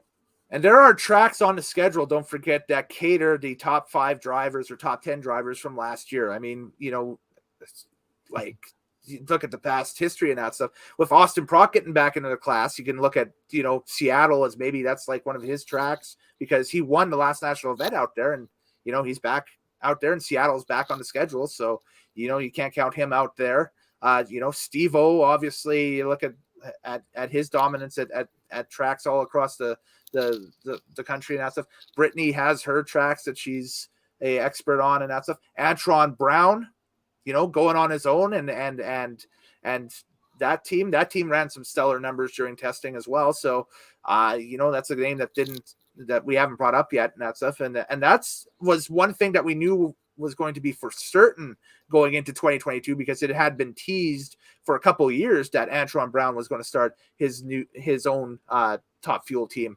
And, to take everything that he learned under John Schumacher and take the sponsorship from Matco Tools and you name it and do his own deal this year. That's a team that could be asleep, like a sleeper, I should say, going forward, that a lot of people don't have pegged to be in the title fight, but they're going to be in the title fight. I think that they've got the capability to rattle off a couple of wins during the regular season, and then it's all up to what happens during the countdown, right? So, man, Top Fuel has a capability of being like what Funny Car was last year. Mm-hmm. With that being said, Funny Car this year has the capability of being 10 times wilder than Funny Car was last year. I'm going to say it right now. We got Ron Capps finally branching out on his own in his own car with Ron Capps Motorsports. Of course, we got Matt Hagan. That's one of the times they ran during testing, the 385, 329 out at Wild Horse Pass. That's Tony Stewart's Racing's Funny Car. And yes, it will be carrying the number 14 on the side, as was learned through social media over the weekend. That will be the class number 4. I wish they made it bigger. I've always that's been another thing big too, yeah. on putting a number, especially if Tony Stewart's coming in drag racing, put the number on the spill plate or, in the rear end of the car behind the Goodyear slicks. I'd like to make it bigger just because he is coming from NASCAR, and it would have been fun to see, maybe even on the hood of the car. Yeah, put it on the side, put it on the roof, put it on the side, and put it on, make it look like a NASCAR stock car, because that's what do it. Yeah. It's had some personality to this and that stuff. I know that the Power Brokers scheme, it's pretty with the silver and everything, the wrap on it, but move the sponsor back a little bit and put 14 on the side of it. Be happy that it's my, I'm Tony Stewart. Show it off. I run 14. If Dale Earnhardt owned an NHRA team back in the late 90s, early 2000s, those cars would be rocking the stylized free, right? So for sure, absolutely. And then of course we talked about the Camrys, Alexis DeJoria and JR Todd. We'll flash this one up again. Not the Camrys, the Supras. I will get that correct by the end of the season. They are Supras. They are not Camrys, they are Supras. I am so used to saying Camrys, but Supras. So there we go. And then, of course, we got the stalwarts in the class. We got, Cruz Petragon, who ran some big numbers in testing. We've got Bob Tasca III running, big numbers in testing as well. The GOAT, John Force. Robert Hyde as well. Like, it's going to be we saw during testing as well, privateers out there like Alex Miladinovich and actually Gary Densham was running in his son's car because Steve was out on holidays actually at this time and that stuff. So he is probably going to end up running the car a little bit later on in the season. So the privateers are getting some test time, and they were running some stalwart numbers as well. So, and with 20 cars showing up at Pomona, I would think that maybe the car count gets a little less for Arizona. But then when we get out to Florida at Gainesville, the Gator Nationals, that car count could be up there towards the 20s again, because that's another legacy event for the NHRA, right? And it's just going to be a dogfight in that class all season long. And I love in the comments here, Brandon Gears, what about Wilkie running? Of course, we can't not forget Tim Wilkerson. Guy won the U.S. Nationals last year. He came off 2 wins he came up with 2 wins in 3 races. That was impressive. Him, like Alexis Joria, coming on very strong. And then Chad Green, he's in Tim Wilkerson's corner as well.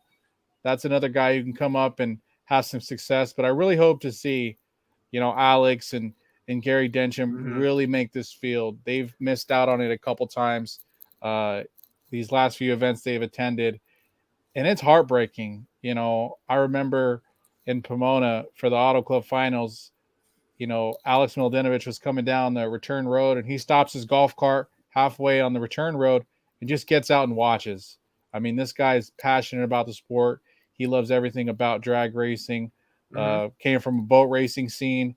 So it means a lot to even make these fields. A lot of these big time drivers like Forrest and Cruz, qualifying, they're not thinking about qualifying. They're thinking about winning and championships. But for guys like him, Mike McIntyre, and just all the guys that can come out. Heck, we're going to see Jeff Aren this weekend behind the wheel again. Guys like that come out. You just want to make the field on Sunday. You just want to have a good showing. You want to be able to put on a good show for your family, for your fans, and getting in the field for Alex and Gary Denchen is going to be huge. So I'm pulling for those guys come Friday, qualifying and Saturday. Yeah, and I would just post it up in the chat there. Somebody was looking for Wilkerson's times.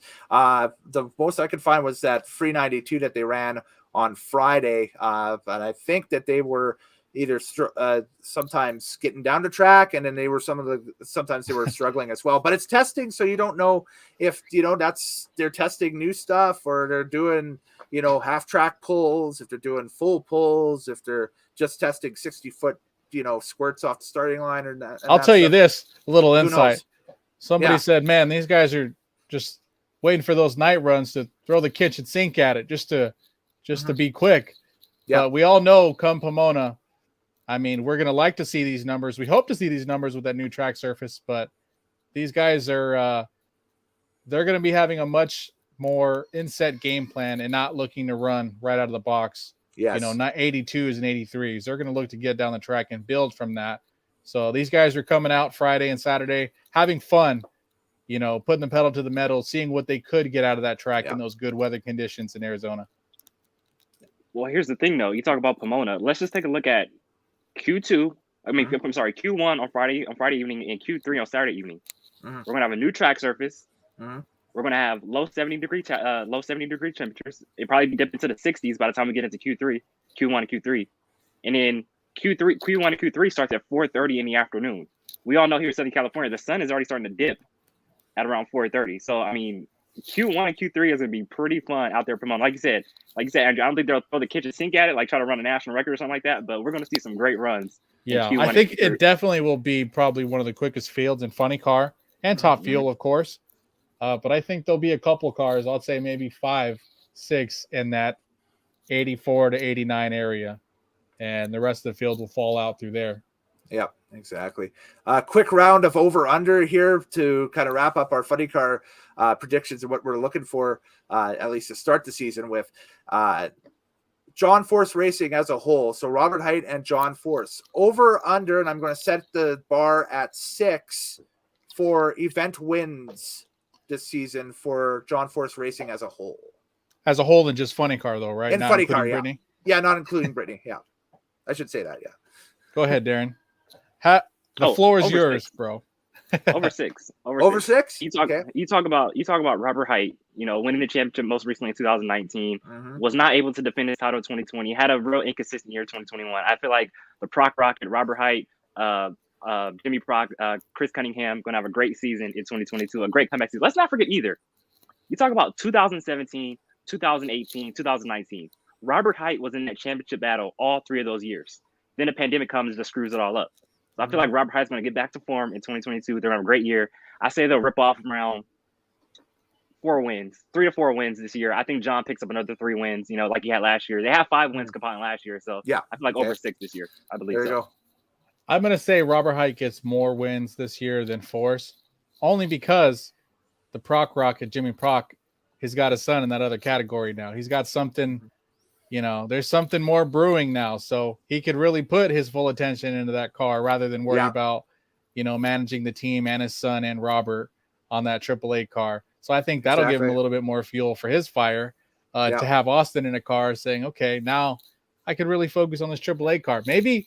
No, I'm just throwing it out there for fun, Darin. I really don't mean it. But imagine he threw a couple races he's like, man, you need to get my son out here. You need to put Austin in a car before we get Robert running good. I know that's not the case. I know it's not the case, but am I laughing, Andrew? Am I laughing?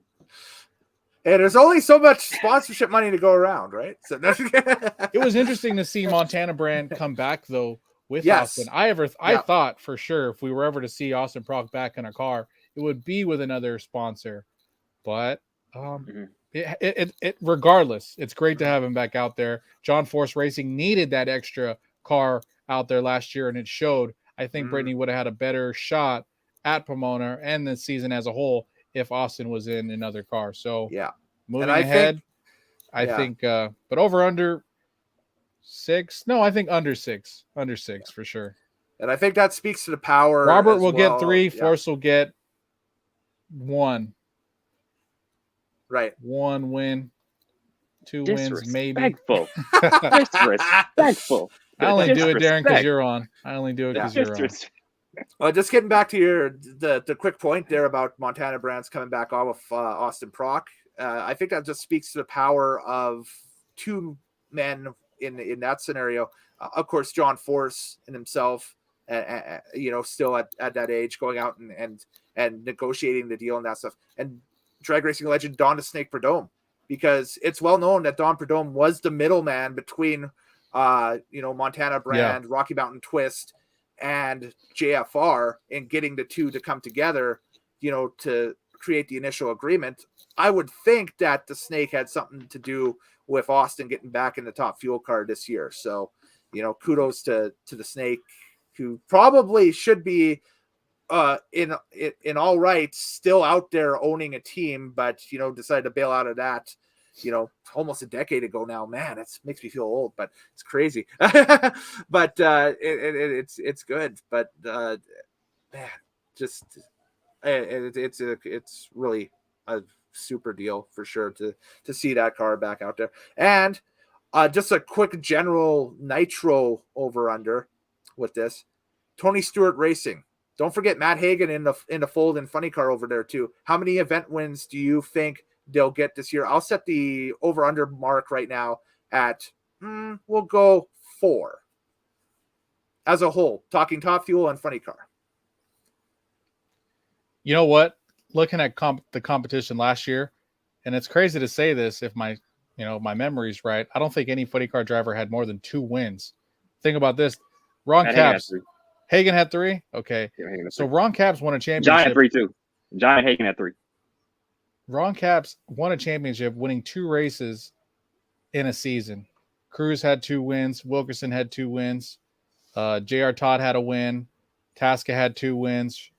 To think anybody in funny car is going to get over, like Darin mentioned, possibly 3, I think I would say under. Hagan has a great car. He's coming over with a lot of firepower with John Medlin and everybody. I mean, with Dickie Venables and everybody he has already. And that car is going to be the exact same as it was last year. No different. Literally, even the Liberty on the car is the same. It's just not white. It's gray. But I think he'll have about 3 wins, 2 to 3 wins. All right. I'm going to go. Shoot. Well, here's the thing. So I'm going to just say it right now. I know we'll get to this in a little bit. But my championship predictions for next year is either Matt Hagan or Robert Hight. So I'm going to say. I'll say he'll be in between that 3 to 5 range. So okay. I believe he'll be 3 to 5 range. Like you said, nothing has changed. I mean, you talk about Dickie Venables, one of the best crew chiefs out there, knows how to get a funny car down the racetrack. I mean, you can never count on Dickie Venables. Matt Hagan, a great driver. I mean, one of the best funny car drivers out here, driving for Tony Stewart Racing. I mean, business as usual in 2022 for Matt Hagan. I mean, I don't see why you can't click off 3 to 5 wins. They've been together for so long. Okay. I mean, I just it's like 3 to 5. I think Matt Hagan. He's one of my championship predictions for funny car next year. Yeah. And over under for the defending funny car champion, Ron Capps. I'll set that one right at the same number for TSR Racing. We'll go with 4 for Ron Capps. Does he go over that this year or does he go under that this year? Under for sure. I'd say under. He's showing some great, potential here in preseason testing. But mind you, this is only testing. The real deal is a week from now. Mm-hmm. And we have a long season ahead. There's going to be some highs and lows of this season for everybody. But under for sure for Ron Capps for me. I mean, you think about last year, we had 10 different funny car winners last year. 10 different winners last year. The most anybody had won was 3. Like Andrew said, was Matt Hagan had won 3 and John Force won 3.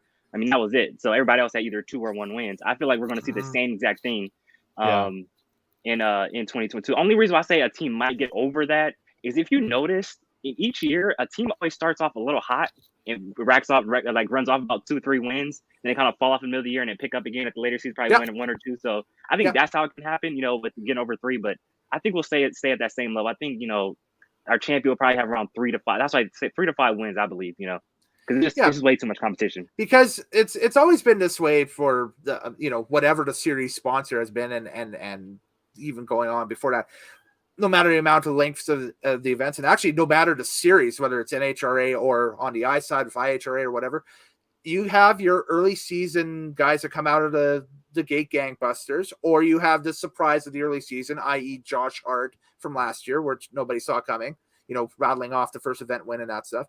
Then you start to get into the spring summer portion where your hot track specialists start to get a bunch of wins and that stuff, the guys that can handle the slick racetracks and so on and so forth. And then by the time we get into July, August, it's panic mode for a lot of the teams because they're trying to make the countdown. So that's kind of in a blender in itself. And then when we get into the countdown, then you basically, with some exceptions to the rule, i.e. Josh Hart and Charlotte last year, because he wasn't a countdown eligible racer, most of the time, about 95% of the time, it's the guys that are, and girls that are in the top 5, top 6 in each category getting event wins. So, and then by the time you get to, your final 2 races of the year, Vegas and Pomona, you kind of can tell who's, got a clear cut shot at the championship and then who doesn't. And that's the the season as it is. It's always been like that, no matter what the point system has been, which I find basically what drag racing is in itself. It's kind of like watching RBI and on base percentage in baseball or something like that. It's just always a part of the game, and that's what happens. So there we go.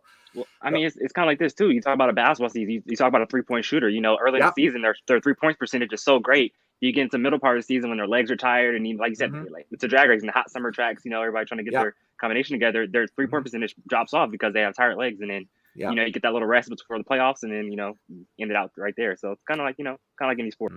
But I think we'll see the same thing as we did last year. We're going to see that 9-10 drivers win in the season. Yeah, you look at the list. Ron Capps is going to get a win sometime. Matt Hagan, Tasca, Pedregon, Force, DeJoria, Todd, Robert Hite, Tim Wilkerson. You mean to tell me some of those people are not going to win this year? No, I highly doubt it. Some people are going to peak at other times, and they're going to capitalize when another team makes a mistake, like we saw last year. Tasca did that early in the season. He was there for every single time an opponent made a mistake. Cruz, the same thing. He got that win in Vegas towards the latter part of the season. He went to the semifinals at that season opener in Gainesville, but just gradually got better throughout the season.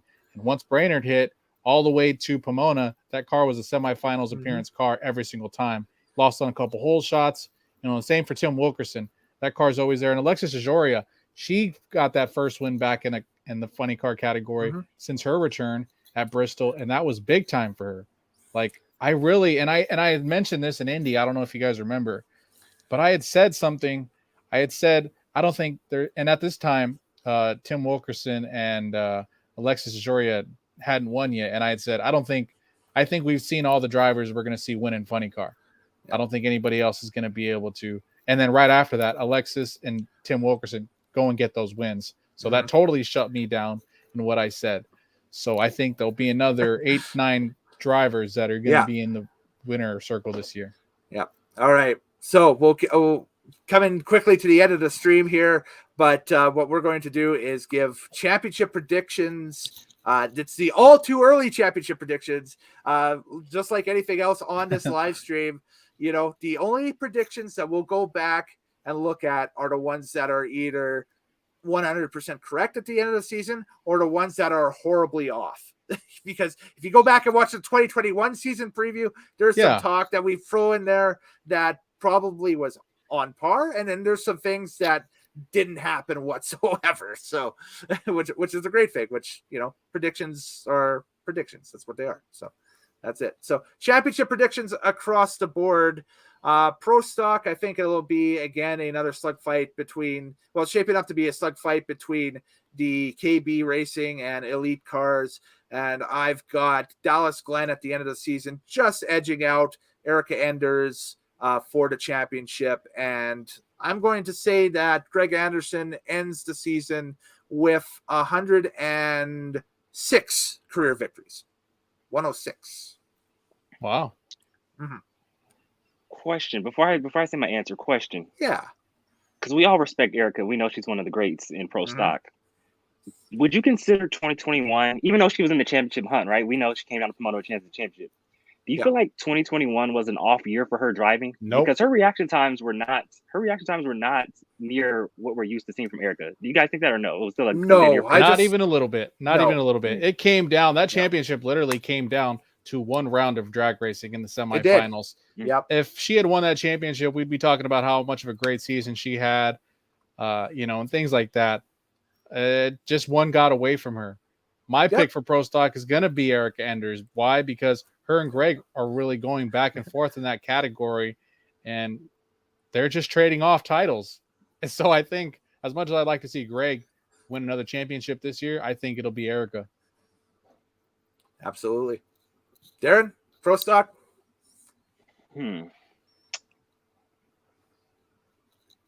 Just say Erica, bro. It's okay. No, because I have a case for each driver. So the reason why I bring up the question, I got to make a big deal out of everything. So the reason why I bring up the question, earlier, is because she was in a championship picture, but like I said, if you look at just from on paper, just reaction times, just from the countdown in the regular season, they were not as good as from year prior. The car more so was there than actual driving. So aside from the car, I felt like their driving was a slight, not a lot, just a tad off from last year. Just a tad. And that could be the car. That could be the car reacting, Huh? Could I change my pro stock pick? I'm just overlooked. No, not because Darin said you just made it 2 minutes ago. You're already changing it. All right, go ahead. It's interesting because as soon as I said that, things started like coming to me, like literally, like just my mind just kind of changed. And I'm just gonna say it, Dallas Glenn. I think Dallas Glenn could win a championship. Yep. Really though. I mean, because we're so focused on Erica and Greg. And like I said, I think Erica will bounce back and steal it from Greg. We know how they do it. They like to trade off, but Dallas Glenn, man, that guy's good. That guy's fast. He's a great driver. It wouldn't be a surprise to maybe it was like a deja vu. I'm gonna have deja vu later on in the year in November, and I'm gonna say, "Hey guys, I told you Dallas Glenn. I changed my pick." and just want to basically throw it out there and preface my pick that it again, Dallas Glenn with that. I am not obligated by the sponsor of my local racetrack, i.e. Rad Torque Systems, to pick Dallas Glenn. I just think Dallas Glenn is going to be the champion. It just happens that Rad Torque happens to sponsor that car, and look at that. That is a sick hot rod. I love the paint scheme for 2022 that they got on it. So that's a pretty paint scheme. I love it. Okay, here I'm gonna not be so dramatic, and for time purposes, since we're less than an hour away from the Super Bowl, I'm gonna go with the man who won 3 races last year, went 001 against Erica in the final round in Las Vegas, the hat trick. We all picked Dallas Glenn. I'm going with Dallas Glenn. There we go. My champion. Dang, I shouldn't have said anything because I feel like I messed up your mojo now. No, I was originally going to get out. DRC says Kid Chaos, so he's taking not Kenny Koretsky. Sorry. Koretsky. Kyle Koretsky. Yeah. Kyle Koretsky. There we go. New certificate. Drawing a blank there. I was like, oh no. And I was like, dang, I used him in the open too. I can't remember what it was. So, that's it. What threw me off is last night after the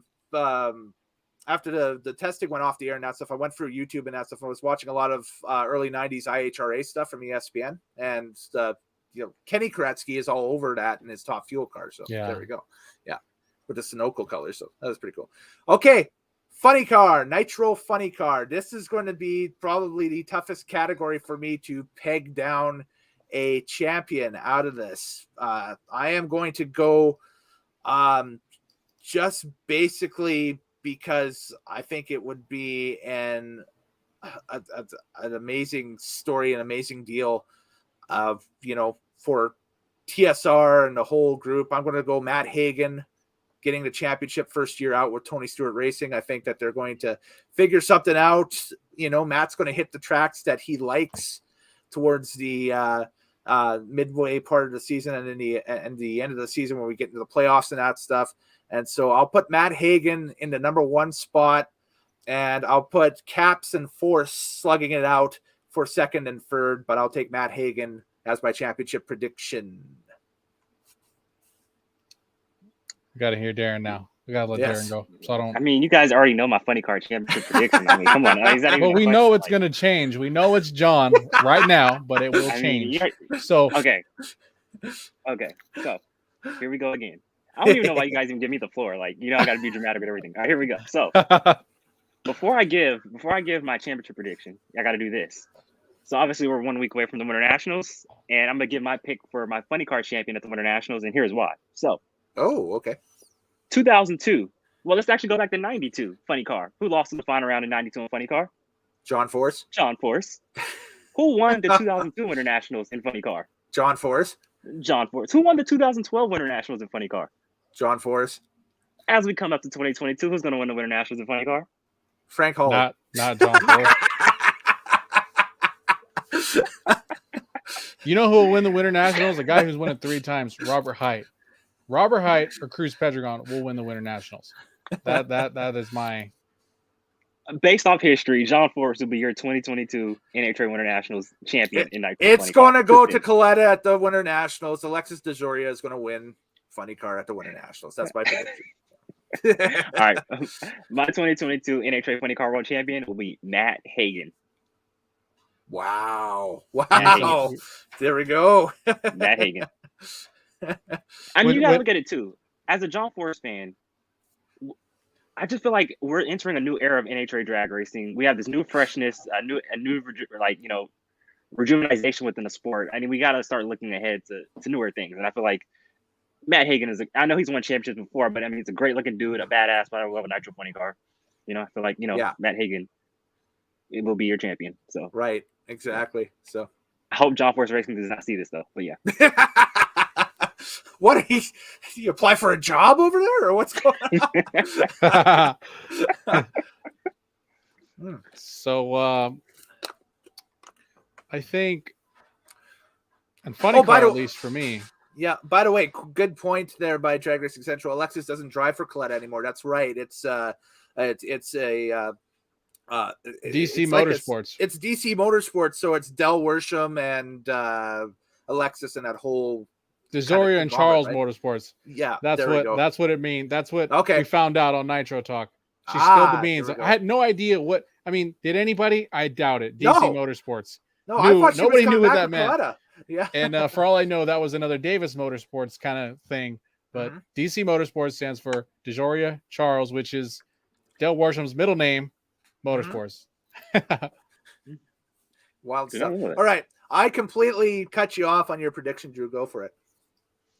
No, my funny car championship prediction, it's easy. It's Cruz Pedregon. It has to be. Oh, my goodness. That was obvious. It has to be. Obvious. Nice to see. Come on, after having one season with a brand new team, after coming off many years of first round losses and only getting out of the first round once or twice, to be able to come back and do what he did last year was impressive, man. Come on. Yep. Darin, there you go, Hayden, man. Cruz want to win after using a chin strap to his fire suit that very next race. Things are changing. And after one full season with those guys, that was balling. Make-A-Wish, those guys are all coming back. Same car, same operation. They're not, they don't care to be the quickest. They just care about Sunday. Yep. Like I said, there's going to be some other guys in the mix. Heck, there'll be 5 guys coming into Pomona with a legitimate shot. Will Cruz win it? I don't know, but I know he will be in the hunt. I guarantee you going into Pomona, it'll be the same. He'll be even closer in the points than he was last year. He might be 2 rounds out of first, or he could be sitting in first. But that's a car that, given a long, lengthy season that we're going to see, it's going to be one of the more consistent cars. So many new things happen this offseason with Funny Car. They have the super body. And one thing you guys are, and I'm not even going to say anything. I'm going to get in trouble. But there's so many new things this year that, come on, like there's Ron Capps Motorsports. There's going to be things he's never dealt with. Matt Hagan, sure, he's still showing up with his own fire suit, and he's going to get the job done and all. But that's a new scenery. Bob Taskett lost a few guys. They're going to be in a trial and error kind of period to start the season. They're got to get everybody acclimated. John Force and Robert Hyatt, those guys look dangerous. They look tough. Yep. J.R. Todd and Alexis with the super body. We don't necessarily know how that body is going to, evolve over the course of the year. When their setups change and when things start to get hotter in the season, when we come towards the latter part, we don't necessarily know what the downforce will be like. We don't know. So that could hold them back. It didn't look like it's going to hold anybody back in Phoenix, but you never know. It's a long season. So I think of all the drivers, the more consistent drivers going into this season is Tim Wilkerson and Ron Capps. I'm just picking Cruz. I mean, not Ron Capps, Cruz Pedregon. I'm picking Cruz because of last year's performance and coming into this season, literally straight off of that. It's unfortunate he lost in the first round, but there was no doubt. They weren't making it seem like, oh, he was part of the championship hunt. It's not like he really wasn't in it. Like, he actually was. Yeah. So you could say, Darin, it's obvious. Yeah, that's fine. Hey, but can I say this, though? And I'm truly just joking when I say that. I say this, though. You talk about John Collins. I always go back to the crew chief. That team, they don't care about going out and running low ET. All they care about is just going out, making good runs, be consistent, be the most consistent car. And, you think about going back, because that was TJ's old team. You think about 2016, they were in a championship up in 2016. Yeah. Then they were in the championship up in 2020. And they came up just short in both those years. And I feel like 2022 and 2021 also. And I feel like 2022 could finally be that year where that team finally gets over the hump. I really do believe that. Exactly. Cruz is a great in driver, 2008, Cruz brought Ron Tobler, a veteran top fuel guy who had never touched a funny car, brought him over, put him on a funny car, and won a championship in their first year. So his first year with John Collins, a veteran guy on the funny car side, comes over to Cruz Pedregon. They have a great year. What's year two going to be like? John Collins reminds me a lot of Ron Tobler back from 2008 and 2009. I think it's pretty similar, their styles. Ron was the same way. Ron was always about consistency, and he still is today. So that's going to be my pick for funny car. All right. Excellent. Also, that was my pick last year, but I think this year it even has more. It even has more behind it than it does last year. Yeah, absolutely. All right, quickly, Top Fuel. Your choice for the World Championship in Top Fuel. Right before we leave, Darin. What if I were to pick? Imagine how dumb I'd feel if I were to pick Robert Hyatt to win the championship and Cruz wins the championship. I'm going to look stupid looking back at this 2022 review saying, why didn't I just go with my gut and say, you know what, Cruz is going to win? That happened to a lot of races this year when I thought, I'm going to pick Hagan or I'll pick somebody else to win the race. Cruz would win the race every single time. Since you say that, first off, I want to say, Cruz Pedregon, I know he's from Southern California like myself, so I always got to rep the Southern California guys. Yeah. But since you say that, I'm changing my pick to John Force. He'll be your 2022 Nitro Funny Car World Champion. I'm going with John Force. There we go. All right. To me, as long as it's one of those two guys, I said this in a chat before. When Cruz Pedregon and John Force are winning races, drag racing is at its peak. Yes. No matter what era we're in. Yeah. Add Ron Capps to that too. Because Ron Capps getting that legend status now and that stuff now that he's got a couple championships under his belt and slowly getting those event championship as a team owner now, Kellen, before we get there, okay? Legendary status. No. So there we go. So we got respectively locking them in. Hagan for myself. You're gonna go. Kellen, I'm sorry. I'm gonna cut you off. I'm sorry. I just gotta say this. I'm sorry, dude. Super Bowl. That's all I gotta say. Correct me if I'm wrong. The last funny car driver to win a championship and go start his own team. Tony Pedregon. Okay, that's all I want to say. All right, there we go. Cool, awesome. So those are like the class itself. Funny car. Our predictions are wildly unpredictable. So there we go. Top Fuel, same deal. Probably going to be wildly unpredictable, and we've already got some predictions for Top Fuel showing up in the chat. Brandon's taking them Capco boys. I'm going to go with Brandon and say them Capco boys. Yep. Steve always finds a way to do it. Nothing changes this year. Steve Torrance is in mid-90s John Force mode right now. He is dominating. And I think that this year there's going to be the quality of competition is probably as stiff, if not stiffer, than we've seen it in past seasons and so on and so forth. But Steve Torrance, they always find a way to, rise above that. And I think that come this end of the season, he is the standard bearer. I think he'll continue to be the standard bearer for 2022. So I'll say Steve Torrance is number one. The rest of the top five will be very interesting to see. But it wouldn't surprise me if, with Alan Johnson moving over to Coletta Motorsports and that stuff, we have Steve versus Doug for the championship battle this year. That would be really cool. Or, we see a Steve versus Mike Salinas thing where Salinas and Rob Flynn finally, get something gelled together, over there, after the first few races and that stuff and everything. But we've been of course, we got the unknown Steve. with Josh Hart as well, too, right? So. But we've been talking about that Steve and Coletta battle for many years. Yes, by now, exactly. I'll believe it when I see it, kind of like the Dodgers. Get to this World Series all this time. I stopped watching for so many years because I thought, man, they're just going to make it to the World Series and not do anything. So until I see it, then we'll talk about it. Right. But I'm going to make it short and sweet. Crazy prediction. I'm sorry for all the fans that might hate me for this too, because I'm on board with them Capco boys. Right, Steve's going to get 12 wins this year and sweep the countdown for the second time in his career. Wow. That's what Steve's going to do. You're calling for the sweep. Oh. Calling for the home run, for the gold medal. The Grand Slam.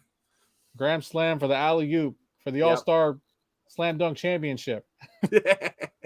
Man, short and sweet. There's nothing else to debate. I have Steve winning a championship. I don't think he's going to sweep all the countdown races, though. That's there's a lot of, as the countdown has kind of gone back to its traditional core 6 races, I guess, or so for that, or whatever the length is. But you don't have a Bristol in there anymore as kind of a wild card or anything like that. It's kind of Steve has about 14 races. It's obvious Steve could win 6 out of 14 races. Right. I think we could all agree with that. Steve's done it. I think there's no doubt. If that was a bet, I think that'd be a good bet to take. I think he could win 6 out of 14 races. Yeah. And then he could sweep the swing again.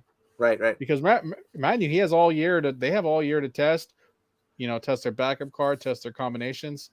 They know what they're getting themselves into. And Darin, he said, history. We got to see it at some point, right? We got to see it again. I mean, it's time. There we go. Darin, what do you think? Top Fuel.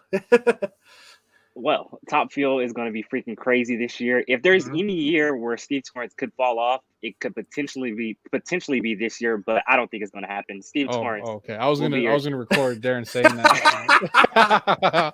Clip that. I'm just saying. I mean, and then he redeemed himself, but I don't think it's this year. You just think about everything that's going on, how this could be, one of the greatest years in Top Fuel history, which I believe it will be. But I think that Capco team is just way too strong.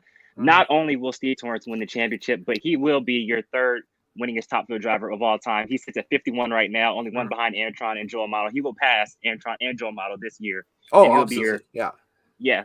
So, Antron and Joe are right there at third to 52. Steve Torrance at 51. He will pass both of them for third this year. He'll win the championship. And, like I said, I love, like Andrew said, I love seeing greatness. I want to see how long Steve Torrance can continue this dominance. And I reeled off his stats earlier of how many race wins he's won in these past few seasons. Just simply amazing. God bless America. How about them Capco boys? And I'm a little biased too because, Steve has been really good to me in the media rooms at all these races, and he knows me by. After he won the championship, he freaking called me by name to say what's up. So I mean, I'm a little biased also. So I'm going with Steve Torrance and the Capco boys. They will be your five-time, not 1, not 2, not 3, not 4, but 5-time Top Fuel World Champion. Are you doing the Booker T? The 5-time. No, I'm doing he's doing the LeBron James. James. LeBron James. Okay, I thought you were doing the Booker T.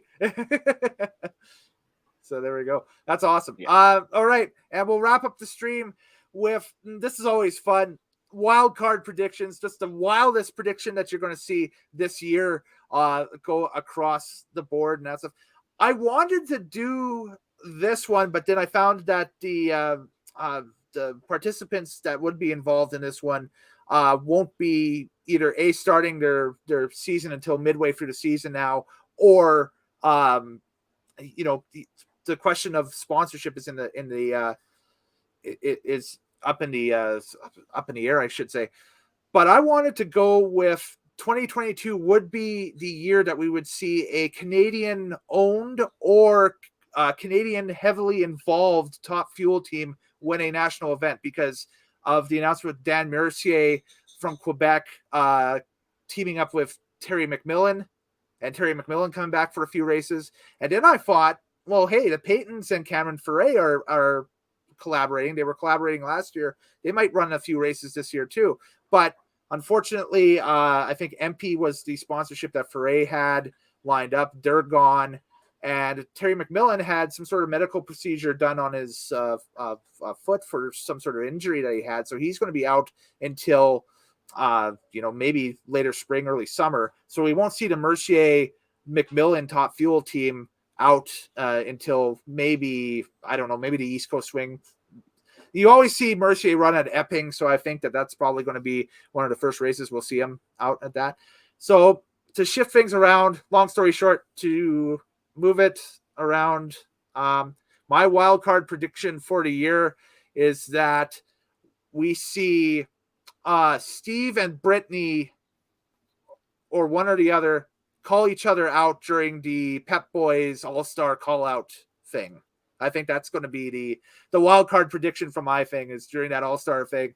I think the first call-out will be either Brittany Force calling out Steve Torrance or Steve Torrance calling out Brittany Force. How did you doing that, Andrew? Well, I'm still thinking. I made a couple bold predictions. Steve's going to sweep the swing, 12 races. Jason Lyon's going to come back sometime. Yeah. Paul Lee wins a race from Drag Racing Central. That's a good one. My funny car bold prediction is I'm stumped. I'm really stumped here. That's a wild bold prediction. John, I'm going to do this for yeah. Darin. Yeah. Bold prediction. John Force gets 0 wins this year. Bold prediction. Okay, because I was going to say you already have Jason Lyon coming back at some point during the season in Pro Stock, so that's a good wild card prediction in itself. But yeah, wild card prediction: Courtney Force comes back too, takes over that Peak Chevrolet. The Peak Chevrolet, because Force. Is it because John Force doesn't have any wins by the time that and it's a driver swap type thing to shake the operation? That's a bold prediction. 2024. Oh, okay.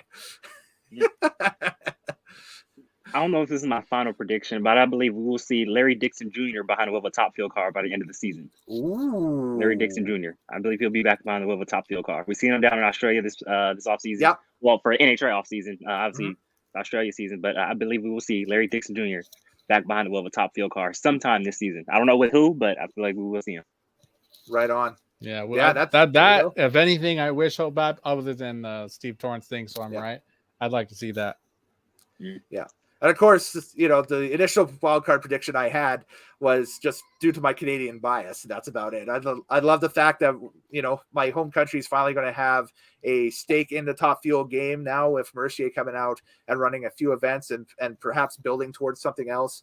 And, I hope, like heck, Todd and Barry Payton, they're based out of Nashville now, but, they're Ontario-based guys for the longest time. And I hope that they get some sort of sponsorship deal together, because to see Cameron out there, and we know how Cameron gets under the skin of Steve Torrance, I'd love to see it again, They're good friends now, though, right? They are. Now, right? Well, that's what they say, is they're good friends. So I leave it to you guys. Let's be honest, other than Antron Brown and Steve Torrance, nobody really is great friends outside of the racing racetrack. Season. Everybody, there's a little bit of competition in everybody, and everybody has that competitive nature in them. Yeah. Hey, before we wrap up, I want to ask this last question, because we didn't really talk about it over under. Okay. What do we think about how much success this Doug Collette Alan Johnson combination is going to be this year? Do you think it might take a while, or what do you guys think for 2022? What do you guys think is going to happen between those two this year? For me, I'll tell you my opinion in a minute, but I want to see what you guys think. Okay. I think they could have it down by, not down, but at least a victory by Gainesville, and that's 3 races in. So I think by Gainesville, they under 3 races or 3 races, it could happen. I'm with the same as Andrew. I think they go out and they will be in the final round, if not win the first 4 wide out at Vegas. Remember, Darin, we mentioned this last year. I blamed Doug Kalita's, slow start to one fault. They didn't start off in Pomona. When Doug Kalita starts off in Pomona, he has a great season. We know that. He dominates Pomona in Top Fuel. He has some of the quickest runs there. He's almost in every final, like Kellen mentioned. I wouldn't be surprised if we saw Steve Torrance and Doug Kalita Top Fuel final in a week, but I think they're good to go. For sure. That's it. And the beauty part about all this is a prediction. So if we're completely 100% wrong, guess what? They're just guesses. So whatever. And if we're right, we told you so. For sure. All right. It is plug time. I'll plug my stuff first. tinyurl.com/drag files. New uploads going up right now every Wednesday and Friday until we actually get snow melted here. Yes, I know that's a foreign concept for you guys, but there's still quite a bit of snow and actually more ice than snow up here than anything else, which makes driving and just basically walking to your vehicle a real adventure. So it's look at us, Darin. A couple of Southern California guys wearing sweaters inside because it might be a little chilly inside, and it's snowing over there in Canada. And I got Kellen's a t-shirt on. Yeah, I got the t-shirt on. I actually got one of these t-shirts on. I got the tinyurl.com/drag files t-shirt, which is available in the merch shop at tinyurl.com/drag files. So go ahead. I also have DVDs of past events that I've shot on the channel and that stuff. So if you have somebody in your family that isn't internet or interweb savvy and wants to still check out some racing stuff, you can order a couple DVDs. I ship them out same day. We'll get them out to you and get that going. But yeah, so new uploads every Wednesday, every Friday. And looking forward to some big things. Still got some big things yet to kind of roll out on the channel as the season goes on, but keeping it busy. So Drew, what's up with everything? Are you going to have our links pop up to you right there at the bottom? Like I can do it because I'm kidding. No, I have the thing right here. I can type it up. No, I don't. I was just joking. But make sure to follow us, Everything Nitro. Check out the Nitro Talk podcast, Apple Podcast, Spotify, Google Podcast. Pretty much anywhere you listen to podcasts, it's there. Already in a month, there's already 250 downloads across. I saw downloads in Canada, probably you, Kellen, Turkey. Yeah, that was me. Just all worldwide. my devices. I'm seeing it go everywhere, so that's awesome. You can also watch Nitro Talk on YouTube, videos on YouTube, and social media. Shout out to everybody who follows Everything Nitro. 10,000 followers. I wanted to get to 10,000 before Pomona. It happened. Not a single follower bought. I know there's some YouTubers out there. I know there's some freaking people out there that love to buy their followers. Well, you can buy on, baby. This is the real deal. I never got that. I never got that concept. This is the. It's a thing, Kellen. It's a thing. I could point you into the direction of those people that buy their stuff. So stay away from them. Yeah, no kidding. Thanks for all the support for Everything Nitro. It's been great. A lot of stuff coming out this year too. Yeah. And I'm looking to get some gear too. We're gonna have some Everything Nitro t-shirts. We have a concept, so it's gonna be pretty cool. It might be like the All-Star game here by the time we get into next year's where we're all exchanging merch. It'd be like the I was doing the mask thing. Switch, I was doing the mask thing for a little while, and I just figured, like I sent Darin one, I sent a couple other buddies some, and we were coming out of that phase where I said, this mask thing, I'm gonna make all these masks and sell them, and we're gonna be done with this. Little did I know we're still wearing masks, but that's okay. T-shirts are better. And sweaters are better, so look for that pretty soon. Well, the mask mandate's supposed to end in California on the 15th, right? I think they said all mask indoor is banned, not banned, but they're dropping. I saw something like that. Yeah, ours is slowly coming to a conclusion here again. The question is whether we're going to end up getting walloped by this thing again. in the future or not, right? So like exactly. I think like March the 1st up it'll here, come and go. Going to start to roll some things out, but So anyway, Darin, American Hot Rod Entertainment, you got to pop it off. What's happening? That is a mouthful, right? American Hot Rod. I like that. Thank you for saying that. If you like, follow me on Instagram at American Hot Rod ENT. Facebook, American Hot Rod Entertainment. We're now on Twitter. We're going to do an overhaul with the social media on this year. We're going to try something a little different. Cool. With 2022, I feel like 2022, everybody knows I started my channel based off, the history of the sport, throwback, stuff like that. But with everything that's going on this year, I feel like the sport is just really revitalized, and I really want to push more of the content out to the more younger audience. We're gonna go in a different direction in 2022 with social media, stuff like that. Even with the YouTube channel, follow me on YouTube at American Hot Rod Entertainment, and I have 3 pretty big announcements to make over the next coming weeks. We got 2 big announcements. So it's coming from Pomona. So 2 big announcements coming from Pomona. 2 big announcements coming from Pomona, and then one more a couple weeks after that. There might be some cool on-track stuff for Pomona, so I'm gonna just leave it at that. So, subscribe to American Hot Rod Entertainment, and we'll see you guys at the Winter Nationals. It'll be pretty fun. And guys, I promise I will get to the bottom of this Rocky Mountain Nationals Nitro Night thing that we're having up here, because nobody is telling me anything right now. So they are still in the discussion phase about this and that stuff, but it might be pretty cool. It might be a Nitro Chaos type thing that we're doing in July up here. It might be cool. Just load everything we got up here in Canada at the track and let it run off type thing, which the Nationals has done in the past and that stuff. So once I get some details with that and that stuff, I'll let everybody know for sure. And you'll probably see it on my channel as it is. And you'll definitely see the action, whatever it is, on the channel as well, because we'll be there definitely for sure. But anyways, that's it. That's our stream. So for these guys, I'm Kellen Nitro again. Thanks a lot. Happy drag racing watching. The Winter Nationals is a month away, and we will leave you now again with the awesome opening, just in case anybody didn't see it and that stuff. I'm going to post this up separately as well on the YouTube channel. So if you want to come back and take a look at the opening, you can. But until next time, see ya. Safe travels, and we'll talk to you again soon.